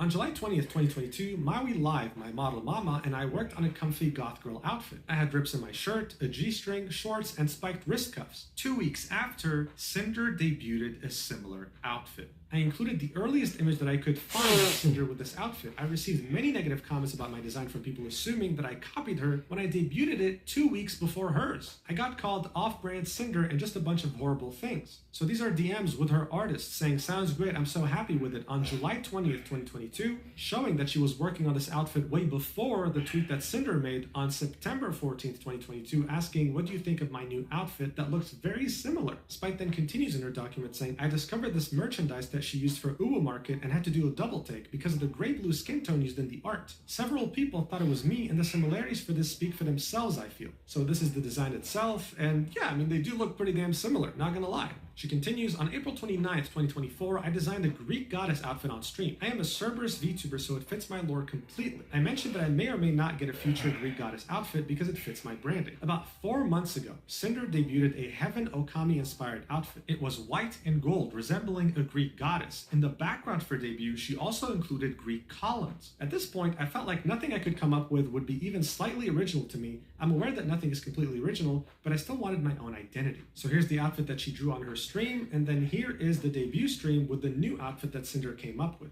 She then continues, "On April 20th, 2024, I debuted a new model for my model mama, Ari VT. I got a hoodie with a cute design on top, and I had side bangs covering my eyes. On April 4th, 2025, so a year later, Cinder debuted a sports hoodie with side bangs covering her eyes similar to mine." Is this a coincidence, or is it truly her trying to copy everything she's doing? I don't know, I'll let you decide. She then continues, "There are some instances that I do not have screenshots of. For example, I remember posting about my first ASMR stream. The day that I was supposed to do said stream, Cinder plugged her ASMR channel. I thought it was a bit suspect, but brushed it off. I don't have any screenshots of the comments and bullying that I received from her community. There were too many that it became too much to keep track of and just started ignoring them because I never wanted to save images of their words that hurt me. I didn't even want to read the harassing comments in the first place. I just wanted to be left alone and be happy in my own space. I received a DM on January 25th, 2023. I will not disclose who the sender was without their consent. The sender expressed to me that they were getting bullied by Cinder and certain members of Cinder's community because she too had fire in her ears. I never responded to the DM because I wanted to stay away from drama as much as possible. Here's what the DM said. Hey, you popped in my feed and can I just say I love your design? I had a rather odd question, I suppose. Have you had any messages from the VTuber Cinder regarding your design? This may seem out of nowhere, but I'm only asking because I had made an original character like a while back and I was accused by her and others of stealing her design because my dog girl had flames in the ears and her fans claimed that was exclusive to her design. It was this whole big ordeal on Twitter, so I wondered if anything similar had happened to you yet? I would like to clarify, I, myself, am not saying your design looks like hers. I was scrolling, sorry, totally awesome design. When I saw the flames near/in the ears, I had flashbacks and thought to myself, oh no. So I guess this is just my curiosity getting the best of me. Spite continues in her document saying, I'm just very saddened and disappointed in this situation. I had my suspicions about this, but I've never wanted to be a part of drama, so I kept quiet. I've also seen what happens when a creator stands up for themselves and receives major backlash even if they're in the right, so I've never vocalized my concerns. I've always designed my own models. I've gotten inspiration from Cerberus with the chains and spikes, Disney's Hades, and because I call myself Goth Girlfriend, I was inspired by Sam and Ember from Danny Phantom, plus many other of our goth crushes that we've had growing up. I just focused on myself and my friends. Meanwhile, I had eyes on me the whole time. Knowing that I was being watched and talked poorly about really hurts, especially when they never attempted to interact with me. I did my best to go through and find what I could and get appropriate screenshots. It's crazy because I didn't know who Cinder was until she debuted her Life 2D. I just wanted to exist peacefully as a VTuber and spend my time drama-free. I woke up this morning in shock. It's terrifying and hurtful to know that someone could attempt to blacklist me when I've never even spoken to them. I hope going forward that no one else has to experience anything like this. Thank you guys for being supportive towards me. I love this community so much. Please go and give love and support to all those who have unfortunately been involved in the situation. Please support Nanolist, who was very brave enough to speak up, and the VTubers who were affected. Please support my first model mama, the wonderful Maui Live, and also my most recent model mama, the wholesome REVT. Thank you for taking the time to read this. So as I said in the beginning of this document, this was one of the last two remaining pieces of the puzzle. Who was this Cerberus that they were so obsessed with? A VTuber they never even bothered interacting with, who had this design even before Cinder, and yet they were completely and utterly obsessed with her in such a weird and unhealthy way. Honestly, Spite should get a restraining order. Let's be real here. But here's the thing. What about the last missing piece of the puzzle? The one who was called VTuber 1 in Nano's document. Well, this is one of the most screwed up cases of this entire incident, and we're about to find out why. So, you no doubt remember the screenshot in which Redacted was trying to blacklist Bao, Cotton, and a third VTuber from ever being able to commission Nano again. Well, we now know that this third VTuber is none other than Silverveil, yet another very big independent VTuber. Many hours after the initial statement from Nano, she quote tweeted Nano's tweet and said, "My statement on Cinder and Redacted, yet another Google Doc." It starts off with a section titled Introduction. I shouldn't have to say this, but me putting out this statement is not a call for or an excuse for anyone to turn the situation into a witch hunt. My intention for making a statement is strictly to give myself closure from the events of the past years and clarify how I have been personally affected. I debated if I wanted to even say anything after being asked if I wanted my name in the original document censored, as the situation is much bigger than just my personal experience. However, after finding out how wide and extensive the transgressions were, I feel the need to give clarity to my situation and how I was personally affected. I want to note, as others have, that though a majority of the messages are from Redacted, who is Cinder's manager, I find it impossible that he acted solely on his own intentions without Cinder's knowledge or consent, given the extent to which he has represented her publicly and professionally. The next section is titled Nano and VTuber 1, in which we see many messages that were already included in Nano's document, where Redacted was trying to convince Nano to go exclusive and not work with specific VTubers. As you can see, this is the message where he says you don't work with Bao, Cotton, or Silver at all again, models or art. And then Nanolist says, is there any way to add a little bit more since Silver still asks for art every now and then? To which Redacted says, we could do it like when Silver asks for art, you tell her no, and then tell us to buy another art piece, like so you still get a job from it. So they wanted to blacklist Silver so hard that if Silver were to ask for any commissions, Redacted and Cinder were willing to pay money to Nano so that she doesn't take the job. We also get more clarity, right? The model that Redacted was talking about was Silver's model. The DMs between Nano and Cinder also reveal to us much more now that Silver's name has been uncensored. Here we can see Nano saying, just wanted to let you know, I still love working with you in Red, but I'll understand if things don't work out because of Silver. I just love my clients. That's all. That was in February 2025, barely 2 months ago. So this person that Cinder was saying, I just get compared to her a lot even still today, was Silver. And Silver had no idea this was happening behind her back. Silver then continues in her document saying, I am VTuber1 in the screenshots provided by Nano in her document. I've been a friend and client of Nano for years, and seeing how she was manipulated and abused by Cinder and Red makes me livid. She's an absolute sweetheart and just wants her clients to be happy. It breaks my heart to see how she was treated like a tool and a resource to be used for growth rather than a talented living person and gaslit into somehow believing that how she was being treated was okay. I am so proud of Nano for having the courage to come forward to the affected people with all of this and to let everyone know how they were being unknowingly sabotaged. I've spoken to her privately and want to be clear that I have no ill will or hard feelings towards Nano for her involvement in this. I urge people reading this to try and understand the emotional manipulation on display and empathize with her situation. There is a lot I could say about how disgusting I find their behavior towards other creators in general, but I want to focus on my personal experiences. The next section gets real, and it's titled Cinder and I, and this is where she goes into the very weird relationship she had with Cinder and really revealed the depth of the backstabbing. She starts off by saying, discovering that all of this was going on behind the scenes has been gut-wrenching. I didn't know Cinder, we weren't friends, and we have barely talked. Even writing this, I do not understand what I could have possibly done to warrant the level of malice and cruelty shown. In our private interactions, I was as cordial as possible, but I just wasn't interested in associating with her professionally or being her friend. From the few uncomfortable interactions I did have with her, I had gotten the vibe that her primary goal was to climb the social and content ladder and grow her brand. I am fully aware how common that attitude is and that that's just how you grow in this sphere, but I personally don't have the emotional fortitude or bandwidth to have friendships for the express purpose of growth. For the record, I think it's fine to have that view and approach to content creation, but I also reserve the right to simply not vibe with someone. I would much rather not associate with someone at all than pretend to be their friend for the purposes of growing my brand. The only time I had actually talked to her directly was during my meet and greet at TwitchCon 2023. I had just finished my meet and greet, and as I was wrapping up, she walked directly to the screen to meet me and I had someone else take a picture of us together. I was not informed of this picture or asked permission for it and only knew about it once I saw it on Twitter.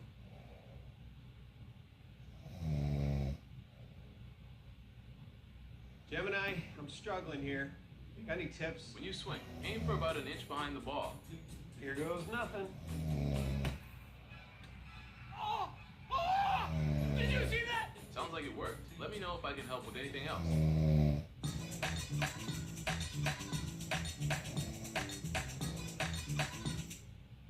Senator Bill Cassidy wants to take a page out of Biden's playbook and cut Medicare Advantage. Don't let Congress jeopardize the Medicare Advantage benefits for millions of seniors. Tell Senator Cassidy to follow President Trump's lead. Protect Medicare. Got safety protocols? Grainger has the safety pros to call. Shop our vast inventory of safety products at Grainger.com. Call, click, or just stop by. Grainger, for the ones who get it done.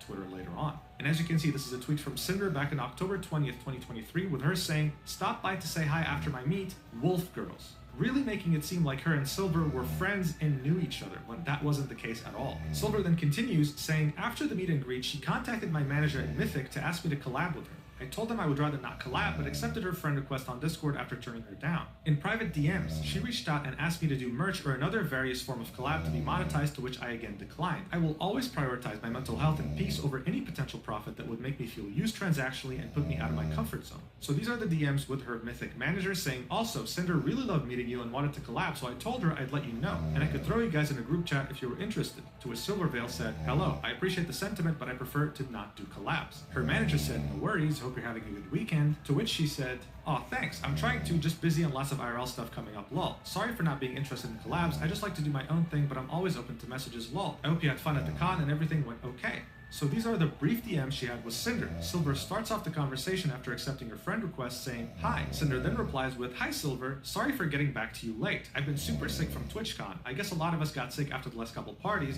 I hope you had a good time at your meet and greet. It was nice to see you there. But yeah, no worries if you don't prefer to stream together. My manager suggested something more like sponsorships, merch, music, or some kind of other project together that maybe Mythic could help with if needed. I'd love to chat more either way." To which Silver replied with, "No worries, it's been super hectic and busy for everyone, lol. I hope you're feeling better. I'm really flattered by the persistence, but I'm just not interested in transactional relationships with anyone. I hope you can understand." So then we go back to Redacted's DMs about Silver and we realize just how unhinged both he and Cinder were, accusing Silver of copying Cinder with that spinning figure and saying things like, "Oh, we just want Silver to recognize Cinder because she's a big VTuber," and typing in all caps, "and the marketing potential and money they could make if they teamed up," adding, "I feel like there's this unspoken competition between them, like they need to one-up each other because Silver can't get along." Bro, she literally said in the DMs she's just not interested in transactional relationships, and she was as nice as possible. I've already said this multiple times in this video, but man, this is so weird. Silver then continues in her document saying, "I had a new Live 2D models in the works for my birthday with Nano, which was eventually cancelled.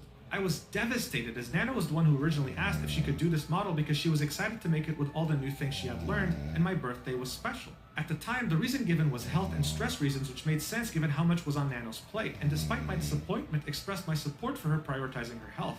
I am now aware that the actual reason for her declining to work with me on my birthday model was external pressure from Redacted and Cinder. Words cannot describe how heartbroken I was and am." She then attaches a screenshot with her and Nano in DMs, with Nano saying, "Silver, I have to cancel the model commission. I'm sorry, my manager told me I have to cancel the most commissions possible for health reasons. I've been working too hard and it's getting into me. I really apologize for this inconvenience." Silver replies with, "I was looking forward to it so much. I love your art so much and I've been so excited for a new model from you. I understand though. You have to prioritize your health and taking care of yourself. I hope your health improves and you feel better. Make sure to get lots of rest and relaxation. Do you know if you'll be able to do it next year at all? Don't feel pressured or anything, just asking." Nano replies with, "I'm sorry, it hurts me a lot too. I just wish I could work on everything I could, but I believe I can still go for your model sometime next year. Yeah." Silver then says, "That's okay. I know you have a ton on your plate and can't imagine how stressful it must be. Do you think you can still do Gamersub's tub art?" And Nano says, "Oh yeah, illustrations are okay." And of course, they were only okay in the eyes of Redacted and Cinder, who were manipulating the hell out of her. And here Silver attaches two images that we already saw in Nano's document. And here we can see Redacted was saying, "You didn't tell Silver you canceled because of Cinder, did you?" What's even crazier here is that this message was completely uncensored too, in which Redacted said,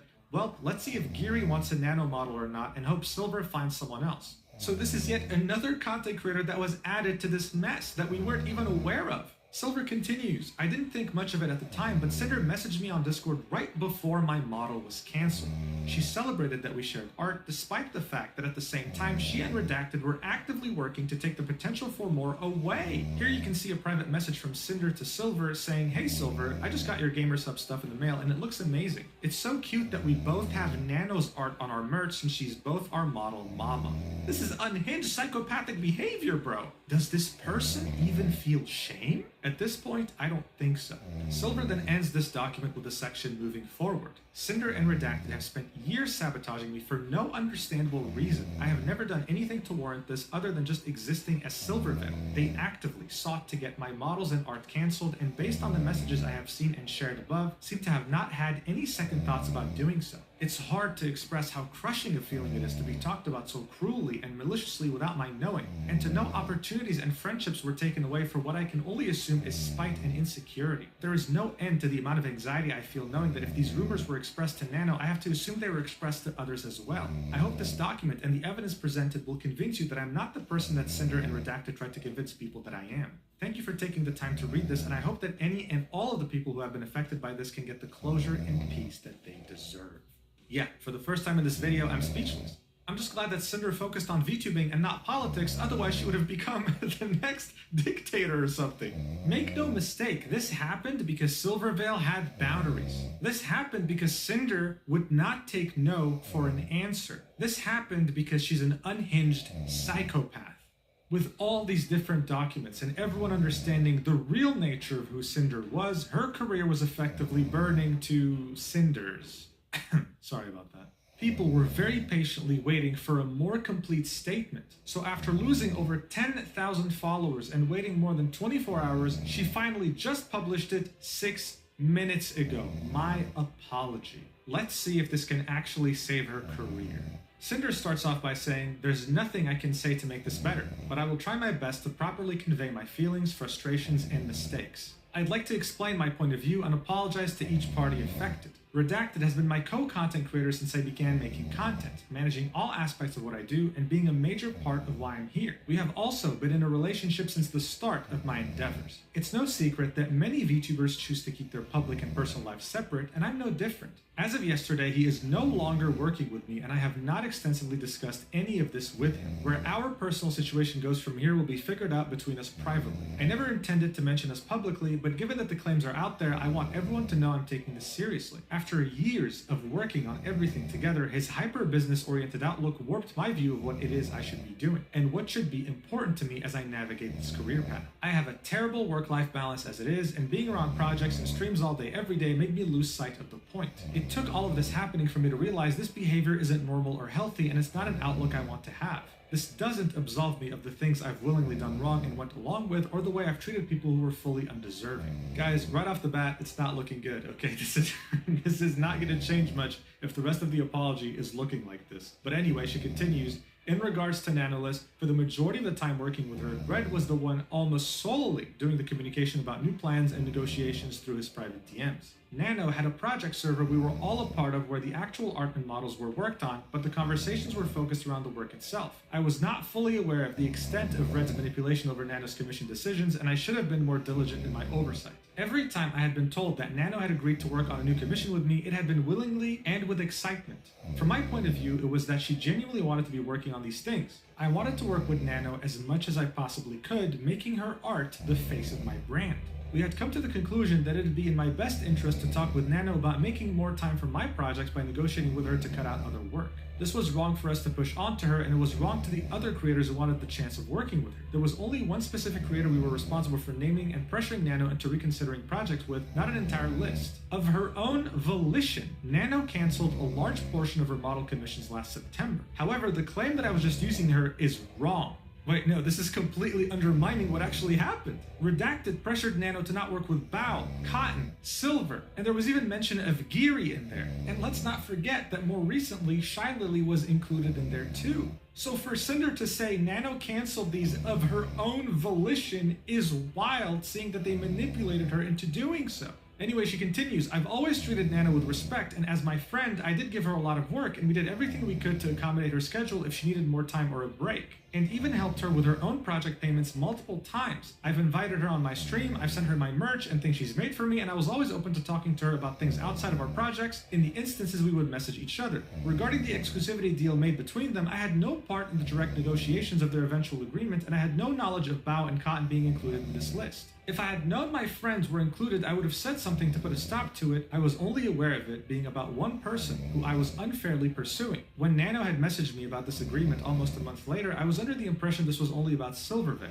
I was upset, and my initial messages to her were very guilt-trippy, but I wasn't going to force Nano to do anything she wasn't okay with, and tried reassuring her that I was okay with her decision. Nano had also never come to me as seriously and professionally as her document was looking to address the issues she had with either of us or to terminate our partnership. I had no idea there was even a conversation about Shy Lily recently between Red and Nano until reading her document. It's true I had confided in Red that lately I hadn't been hearing from Lily like I had in the past and was worried something was wrong, but that's as far as it went, and he took it upon himself to try digging for more info. And I was never even aware Nano was ever planning to work on a model for another one of my friends, Geary. I do not condone anything about what Red said about Bao in these DMs either, and him using we and our in this context is abhorrently incorrect, and I believe was done to gain greater credibility behind what he was saying. Yes, Red and I were initially upset when Bao hired my editor, and I took it personally when I shouldn't have. I felt as if maybe my content wasn't good enough or like I wasn't paying enough for his work. But I accepted it and was happy for him for getting that bag and supporting one of my friends at the same time. I don't know, at this point, these things are very hard to believe. If she confided in Red how pissed she was, she's admitting that yes, she was pissed, and she confided in Red. Red then used this information to add them to the blacklist. But regardless, those feelings are not things you're meant to feel towards friends. Anyway, she continues, and she says, and yes, I was also upset when Sack, the Boss Rush music video editor, had told us that he won't be working on any future project with us and would instead be working exclusively for Bao. But Red got it in his head that it was Bao's fault that it happened and seemingly held a grudge against her for it. He was very passionate about Boss Rush and the potential future projects around it, but he told me about a music video editor as talented as Sack. The future projects wouldn't reach the same heights, so he created this headcanon that's laid out in those DMs. I wasn't convinced this was the case, but it's my fault for never speaking with Bao about these things directly to clear things up and letting it spiral to the point it got to. Every comment here about her own music, guilt-tripping, and claims about our shared feelings towards her are disgusting, and I honestly don't know why you thought this way about my close friend beyond the resentment over those two things, or why it was worth sabotaging her over. Like, again, if you had the time to confide how pissed you were about this to Red, you could have messaged Bao to clear things up. Assuming you had no idea what Red did, it's still kind of a problem that you didn't want to clear this up in one DM. She goes on to say, the "it's just business" screenshot of my DMs with Nano's document was from November of 2023, and I'll go into my thought process of everything I said here. What Red was trying to explain to Nano is that if everyone has a model by her, then the innate value of her models overall are diminished by there being an oversaturation of that type of model out there. If everyone in the world had a VTuber model done by her, then the value of having her model wouldn't be the same as if there were only a handful of them, which she viewed as a negative for me. I understand where he was coming from with this, but in the VTuber space, this isn't something we should have pursued, so I was never upset seeing new model siblings. In many cases, I was there cheering them on at their debuts, and looking to collab with them as sisters when I could. Oh, you mean how you met up with Silver at TwitchCon, cheered that you guys were both wolf sisters, and then stabbed her in the back? Yeah, that makes sense. She continues and says, me saying it's just business was referring to my acceptance of Nano's business decisions, whether she chose to work with me or not. This was not in reference to anyone's model being cancelled, further explaining to her that it's okay if she chooses not to work with me. I can understand where the next part can sound manipulative, but my intention was to reminisce about the journey we had together up to this point, since at this time I wasn't sure if this is where Nano and I would stop working together as frequently as we had been, and I'd have to look for a new model artist. I then encouraged her to work on projects she's excited about while I talked with Red to find a project that would work with her schedule. That's definitely looking at things with the perspective of best case scenario. Like, I want to believe that's the case, but with how Red was talking, it just makes it very hard to believe. She continues, when talking about Silvervale, I need to start at the beginning. Before I was Cinder, I was a pink cherry blossom girl named Tashi that did ASMR content. When the VTuber boom happened in 2020, I knew I wanted to join in. Red and I contacted an artist in October and they were set to start my VTuber design by December. The plan was to take my cherry blossom persona Tashi and make her a pink and white wolf girl VTuber. In November of that same year, Silvervale revealed her Sakura wolf redesign. I had heard of Silvervale earlier that year, but I didn't watch her streams at all. We knew we had to pivot before we were stuck with a design that would just be a copy of one of the most popular VTubers at the time. Like I've explained many times on my stream, I knew I wanted to be a wolf girl, so I mixed my love of Okami and metal music into the design and came out with a hellhound. My name was originally going to be Ember, but Red came up with the name Cinder since it was a mix of Sin and Cinder, both hell and fire themed. It was only a coincidence that it ended up being similar to Silver. I was genuinely interested in pursuing a friendship with her and drew fan art myself of us together. See, that would be considered wholesome, but then teeters on the borderline of being a stalker when we know how hard she tried to be friends with her and then ended up backstabbing her. She continues, on the other hand, Red was in my ear the whole time saying how great working together would be since again he's been the business-oriented side of my brand. Since I started streaming, I have been ruthlessly compared to Silvervale, being called the discount version of her. I was accused of copying her design, copying her personality, and even copying her laugh of all things. And there was a large number of people who were diehard believers in the fact that I stole all of these attributes maliciously for my own gain, citing the art I posted of us together, calling her an inspiration, when in reality this was referring to the decision to become a hellhound.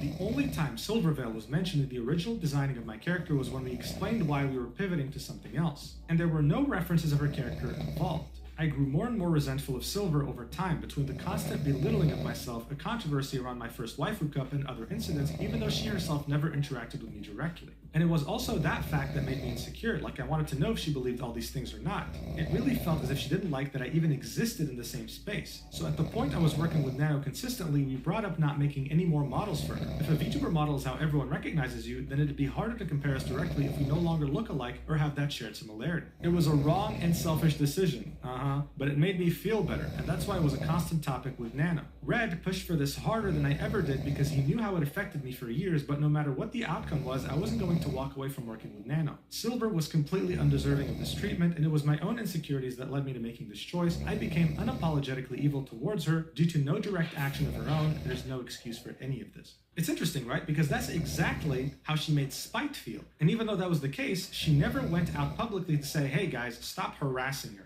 This idea of a VTuber copying another has been a problem in the VTubing sphere for a long time, and that's the community's fault. But I personally don't like how often Cinder is throwing Red under the bus. Even here, saying Red pushed for this harder than I ever did. Yeah, so what? You were aware of this, and you were pushing it in DMs with Nano too, so it doesn't matter whether he did or not. Like, I wonder, we're not even halfway through, is she still gonna push this narrative that Red was doing the majority of this, and I was on the sidelines, but I'm still sorry? It's like, no, no, you were very much aware. She continues, moving on from Silvervale, let me talk about Spite. Once again, I had no involvement or knowledge of Red bringing up Spite to Nano in 2023. My only personal involvement with excluding someone specific from working with Nano was Silver. My design sheet and outfit were finished and made public at the very start of 2021. The first thing she mentions is a debut teaser in 2022 that was apparently posted on the same day as her original debut, which I honestly don't know if at the time this was intentional or not. I don't know when I first discovered Spite, and it could have been after she debuted. When I first debuted, I was very possessive of my design details. I had made it a year and a half since my design sheet was finished and public to having a full VTuber debut as I watched everything grow and change from the sidelines, and I didn't want anyone else to capitalize on my concept before I could. Soon after my original debut, I remember Spite getting an update to her model that made it seem like she more closely resembled me, including fire added to her model. Without evidence, I saw it and thought she must have copied me, but I never did anything about it other than voice my frustrations to Red. I didn't want to start drama with anyone, and I didn't have ownership over fire as a design detail. The references for the ripped shirt and shorts outfit on my bikini model was given to Nano in June of 2022 with the purpose of having a cover-up outfit that would be safe for Twitch. The merch art she's referring to was designed around my concept of fire changing blue. The fact that the rest of the art was grayscale was the artist's choice since it was going onto the back of a hoodie and I didn't have a say, or at least I didn't counter that being the final decision. There was no intention to deliberately look like Spite with this piece. Unfortunately, both my Angel and Sleepy outfits being similar to outfits Spite has done in the past was just a coincidence. I had always planned to one day make an Angel counterpart to my Demon outfit when it was being made in 2023, and my original ref sheet laid the groundwork for that idea. I've never liked theming anything around my brand in a religious light, so I chose to make my Angel form more Greek Valkyrie than biblical, which also gives it a similar look to my Demon form. The Sleepy outfit was a last-minute decision to pivot from a fully new 3.0 model because I had the opportunity to work with gamer subs on an AFK flavor. Spite never should have received the hate comments over her outfit or any comments comparing us or belittling her because of my existence, and I never advocated for anyone to do so, especially given my experience. In regards to Spite, I'll let you decide. Was it a coincidence that so many outfits matched each other? And is it a coincidence that every time Cinder complained about anything to Red, he would make it personal?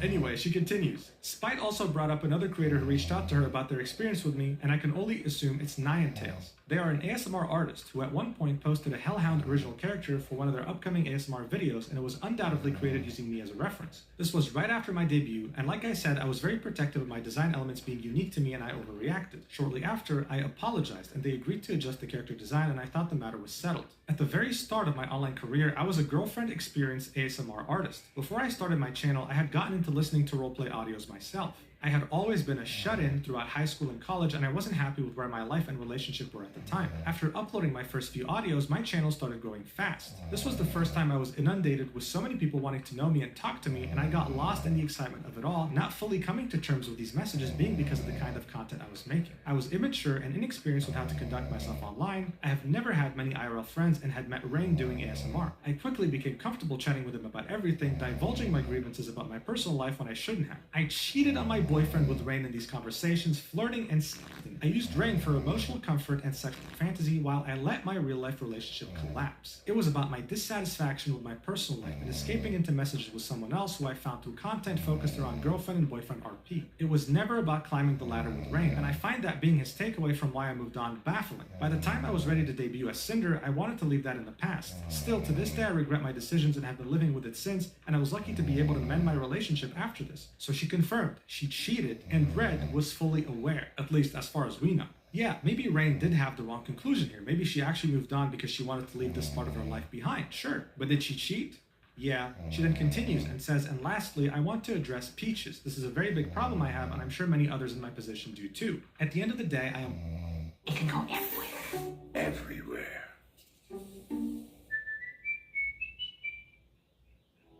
New Chipotle Honey Chicken brings a hint of pure honey and seared smoked peppers with fresh chicken hot off the grill. For Chipotle heat with a touch of sweet and a perfectly balanced sauce. Chipotle Honey Chicken takes heat and sweet to a whole new level. Embrace the journey, where each moment turns into a cherished memory.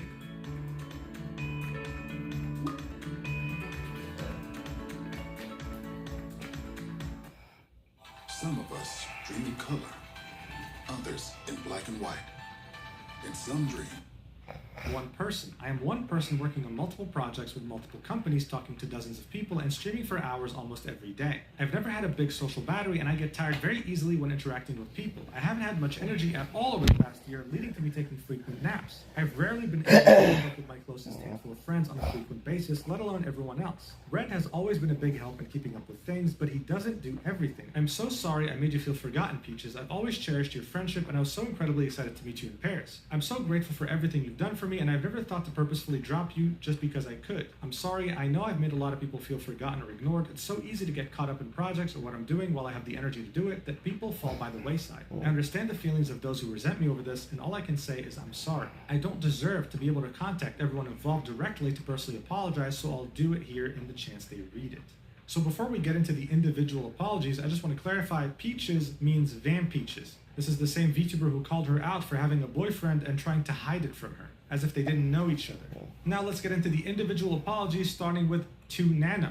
I'm sorry I let things get to this point or even entertain the thought of you working exclusively with me. That's not fair to you. I wouldn't be here without you, and I wouldn't have been able to do most of what I've already done without you. I felt overly attached to our relationship over the past 4 years and loved your work so much that I wanted to make myself exclusive to your art and should have never sought those feelings to be reciprocated. Everything you've ever worked on for me was always so perfect, and I lost sight of how everyone else around me would have felt. I had no intentions of pressuring you into anything, but looking back on my clouded judgment, I can see how my messages felt that way. When I talked about how my models helped you improve, I meant that as looking back on how far we've come together. We've been friends for so long and cheered each other on when we both started growing and getting more opportunities like plushies, figures, etc. You had been my exclusive artist for full life 2D models for the majority of my time as a VTuber, and of course I would have been sad if you didn't want to continue that relationship, but in all our private DMs, I was okay with you ultimately doing what was best for yourself. I saw you as someone I trusted and loved and wanted to make sure you were still taking care of yourself with all the projects you took on, mine or otherwise. I never saw you as just a business partner. I thought I was reassuring you that I'd always be understanding if you wanted to move on to other projects. I genuinely appreciated our friendship. I always saw you as a close friend, and I'm sorry for what I put you through.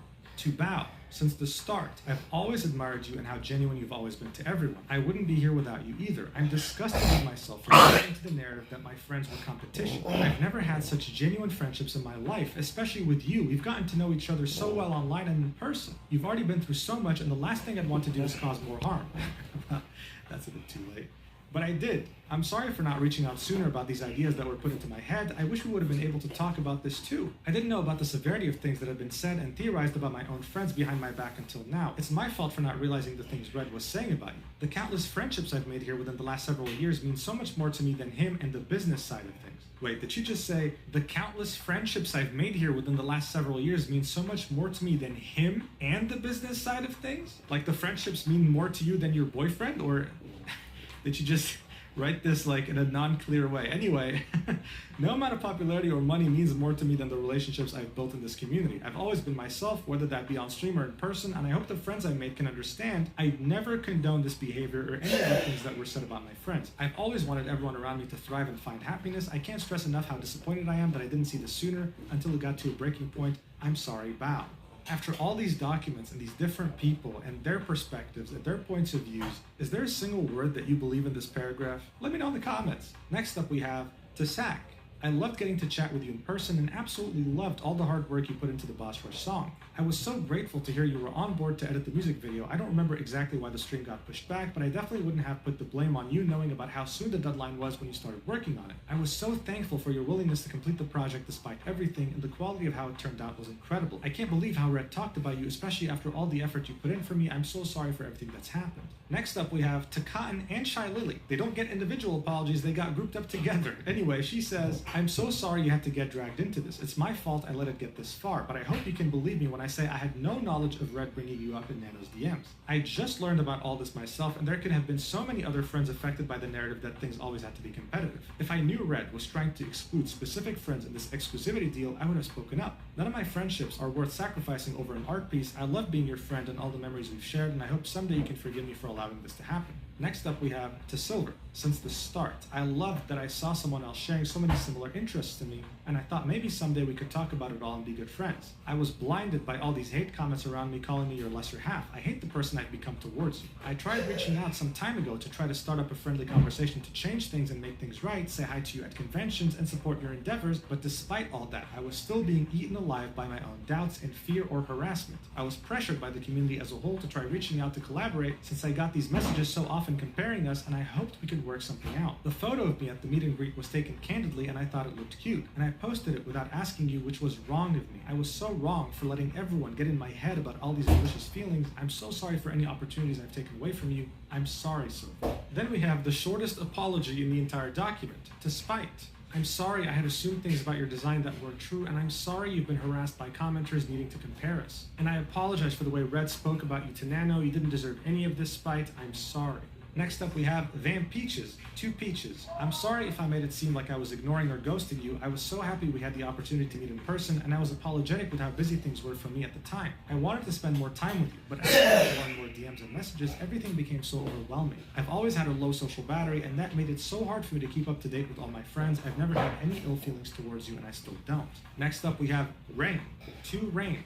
You were the first person I met as an ASMR artist during a time where I was immature and vulnerable. I ended up being consumed by the content I was making, and it led me to making awful decisions I still think about and regret.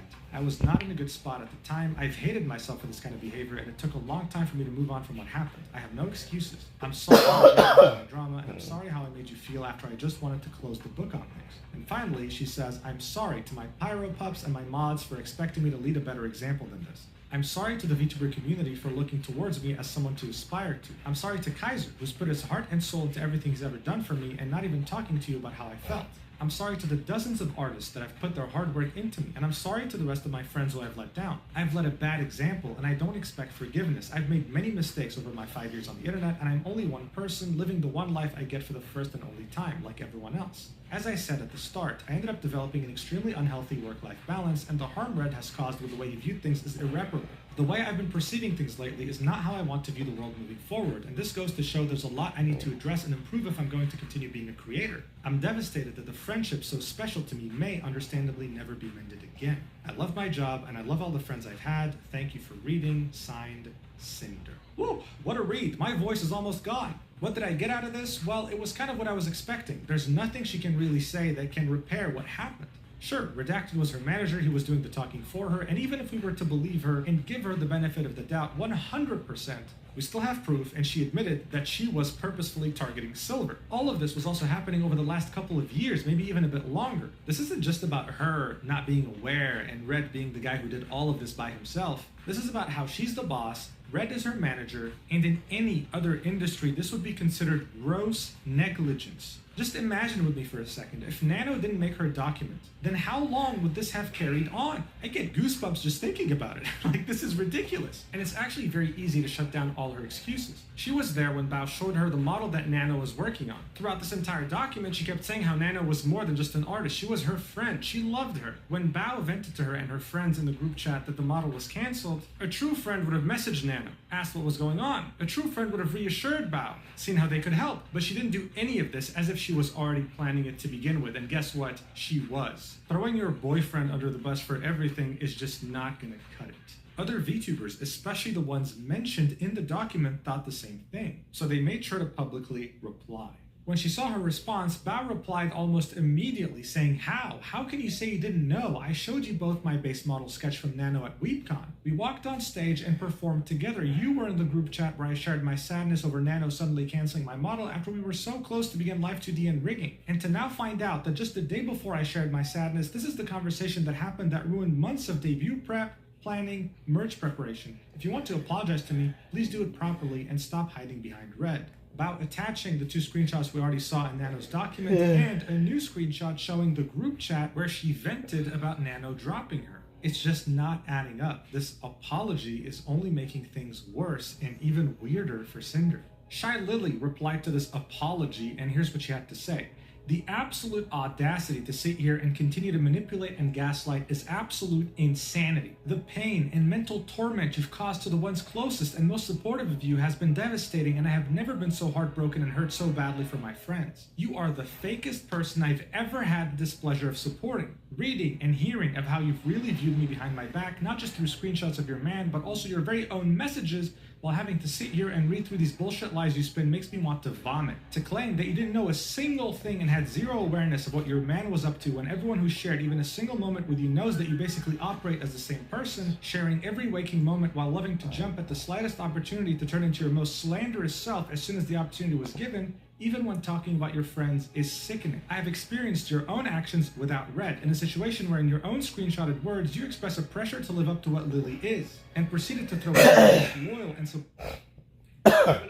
struggling. Any tips? When you swing, aim for about an inch behind the ball. Here goes nothing. Oh! Did you see that? Sounds like it worked. Let me know if I can help with anything else. Anytime, any place, anywhere. No. I'm a mom and a grandmother. I was hoping to retire comfortably in the future, but Biden's inflation has made Oh, stop doing this fucking shit. At Grainger, we have over 1 million products, including the ones that help keep your workplace safe. Of friends under the bus after months of continuous planning just because you consistently chose business over friends, never feeling bad for failing them. Just to earn the bag and compete with me over a V-Card collab that you rescheduled to be on the exact date your friend needed you to keep an important promise. You actively lied about it to them, instead blaming me for a collab you rescheduled, adding me to the pool of excuses to save your ass when you realized you were being a bad friend. Why blame me for choosing to miss an obligation you agreed to on one of the most important days in that friend's career? Everything you do is out of competition through your constant need to one-up people who are the sole reason you even have these opportunities and platforms to earn from to begin with. You're welcome, by the way. You claim that it's just business. Well, in the business world, there has to be accountability, and all you've done is try to shove it away and admit nothing. In true narcissistic fashion, you're only feeling sorry about yourself and your own consequences in your career and try to salvage it. I'm sorry for everyone who looked up to you as an inspiration, and I'm especially sorry for your fans. Pyropups deserve better.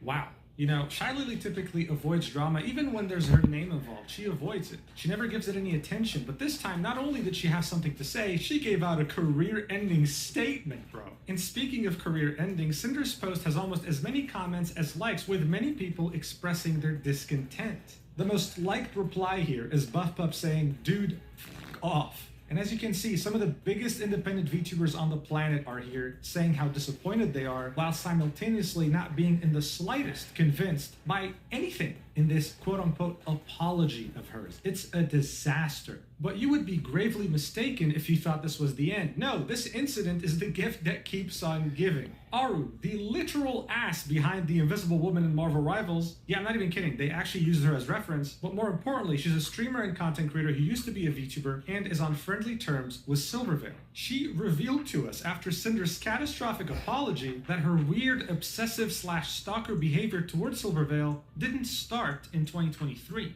This went on for way longer, and she tried to use Aru to get to her. Here's what she had to say in her statement. "I hadn't planned on tweeting anything about this until I saw Cinder's apology. While I wasn't hurt to the extent others were, it's clear now that I was lied to and used, not treated as a friend, but as a tool. I first met Cinder during a Twitch Rivals tournament and really looked up to her. We hit it off, messaged a lot, and got even closer at TwitchCon 2022, where I spent most of the day with her in red. At one point, she noticed I was mutuals with Silvervale, someone I admired since meeting her at PAX, and asked if I could introduce her. I thought she was just a fan like I was. Cinder invited me to go with her to Silvervale's meet and greet, and it meant a lot to me. As someone who didn't grow up with many social invitations due to being homeschooled in a foreign country, that gesture felt special. But looking back, I realized she only invited me because she thought I could give her access to Silvervale. After I introduced them, Cinder pushed me to ask Silvervale for a collab. I'm someone who rarely initiates collabs. I prefer to build friendships off-stream first or let things happen naturally. Still, I went out of my comfort zone to help because I believed she genuinely admired Silvervale. Now I know that wasn't true, and realizing she actually harbored resentment the whole time makes me feel completely used. I wasn't a person to her, just a connection. I did message Silvervale about the collab the first time, but when Cinder followed up again, I brushed it off because I didn't want to pressure her. Over time, I started noticing that Cinder didn't treat me like a real friend. more like a means to an end. Sometimes she made it clear IRL that she didn't even like me, and I can't help but think it's because I didn't push harder for the collab. By 2023, our interactions had nearly stopped. Still, I tried to keep things friendly in DM/IRL because I didn't know how to stand up for myself or set boundaries.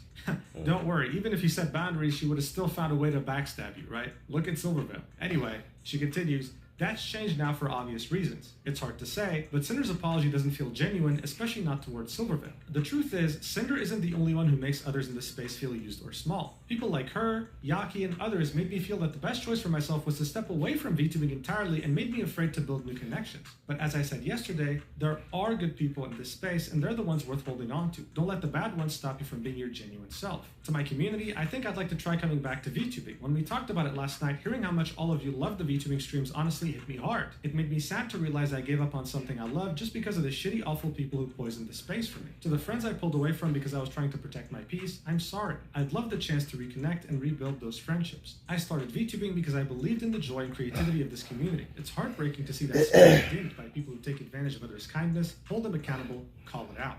What I went through wasn't nearly as intense as what Nanolis experienced, but I do understand how hard it is to say no to a friend, especially when they make you feel like you're the only one who can help. I truly hope everyone affected by Cinder can heal and move forward, and I'm sorry for any negativity this situation has brought up from my side as well. She then links 3 different images of DMs between her and Cinder. The first image is from 2022, and it's Cinder starting off the conversation saying, would you want to come meet Silvervale with me at 2:30 p.m? Aru then says, of course, I'll go with you, to which Cinder says, I'm just really nervous and I think I remember you meeting her before.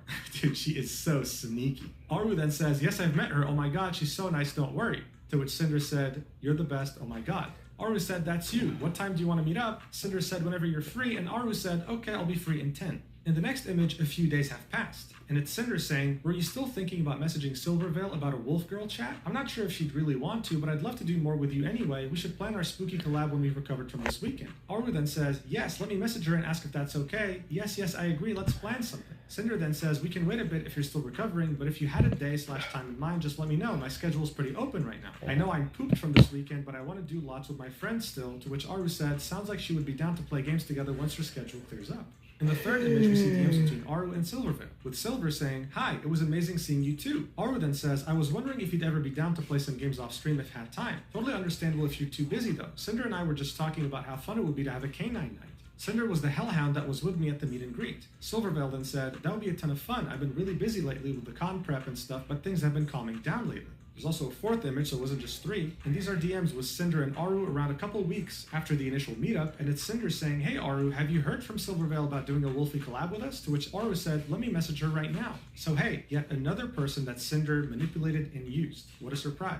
Bear in mind that a year later she would go on to also show up to her meet and greet and tell her mythic manager to message her on her behalf. I'm telling you, the people involved here need to get a restraining order on Cinder. This is ridiculous. Shortly after this disastrous apology, Bao went live to talk about it, and look, it was very emotional. Here's what she had to say. I'll let her do the talking. What I would have done if I was in their shoes, I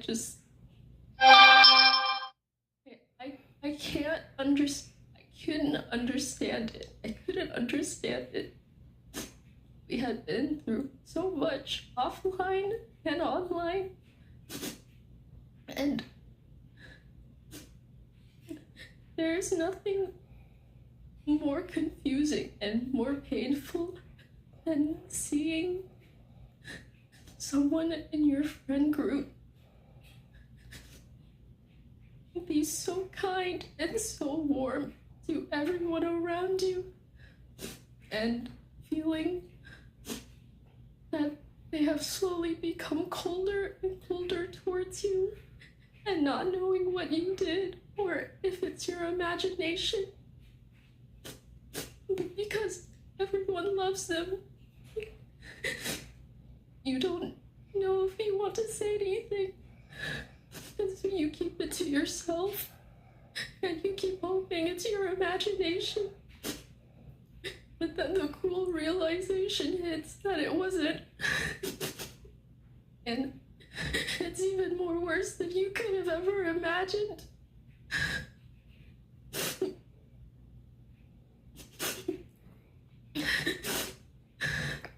So yeah, it's definitely a very hard watch. Look, to the average person, this is just another drama, but people like Bao and Cotton and Silver and so many more. This is real life. This is someone they've known for years and genuinely thought that they were close and they were friends, and they tried their best to treat Cinder like a precious person, not just a content creator or a VTuber. This is not something they'll just get over, right? They need therapy. They need psychiatric help. This is trauma. It's very hard to trust someone after something like this. As I've already mentioned, this didn't happen overnight. This was a multi-year operation from both Cinder and Redacted to backstab her friends. And she only apologized because she got caught. That is it. And people won't be forgetting about it anytime soon. But the question on everyone's minds is no doubt, is this the end of Cinder? Well, not necessarily. She might have burned every possible bridge of the VTuber community, but that doesn't mean she won't have viewers. She's an absolute psychopath that can't be trusted, but hey, other creators have done worse things and they still have a career. She will just never be able to reach the same level she had before this controversy, that's for certain. And in the end, controversies like these only serve to hurt gamer subs even further. She's a partial owner. I wouldn't be surprised if they dropped her. Anyway, that's the entire drama. I don't know how long the video is going to be, but just because you made it until the end, you get the reward of seeing what 4chan has to say about it. That's right, 4chan is back, baby. It was hacked, but now it's back. Let's see what they think of this drama in the mega thread. All right, this is it. Let's see what the top comment has to say. That's great and all, but I don't care whatsoever. I just want to f Cinder's tit. All right, guys, thanks so much for watching until the end. I really appreciate it. I love you so much. I'll see you in the next video, whenever that is. Mwah!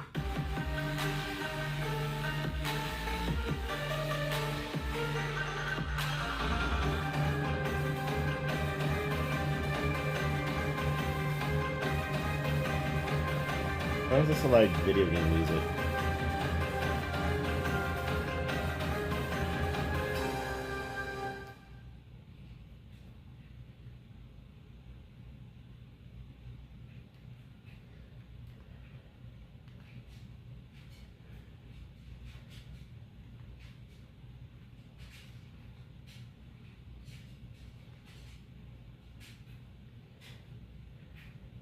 Last year in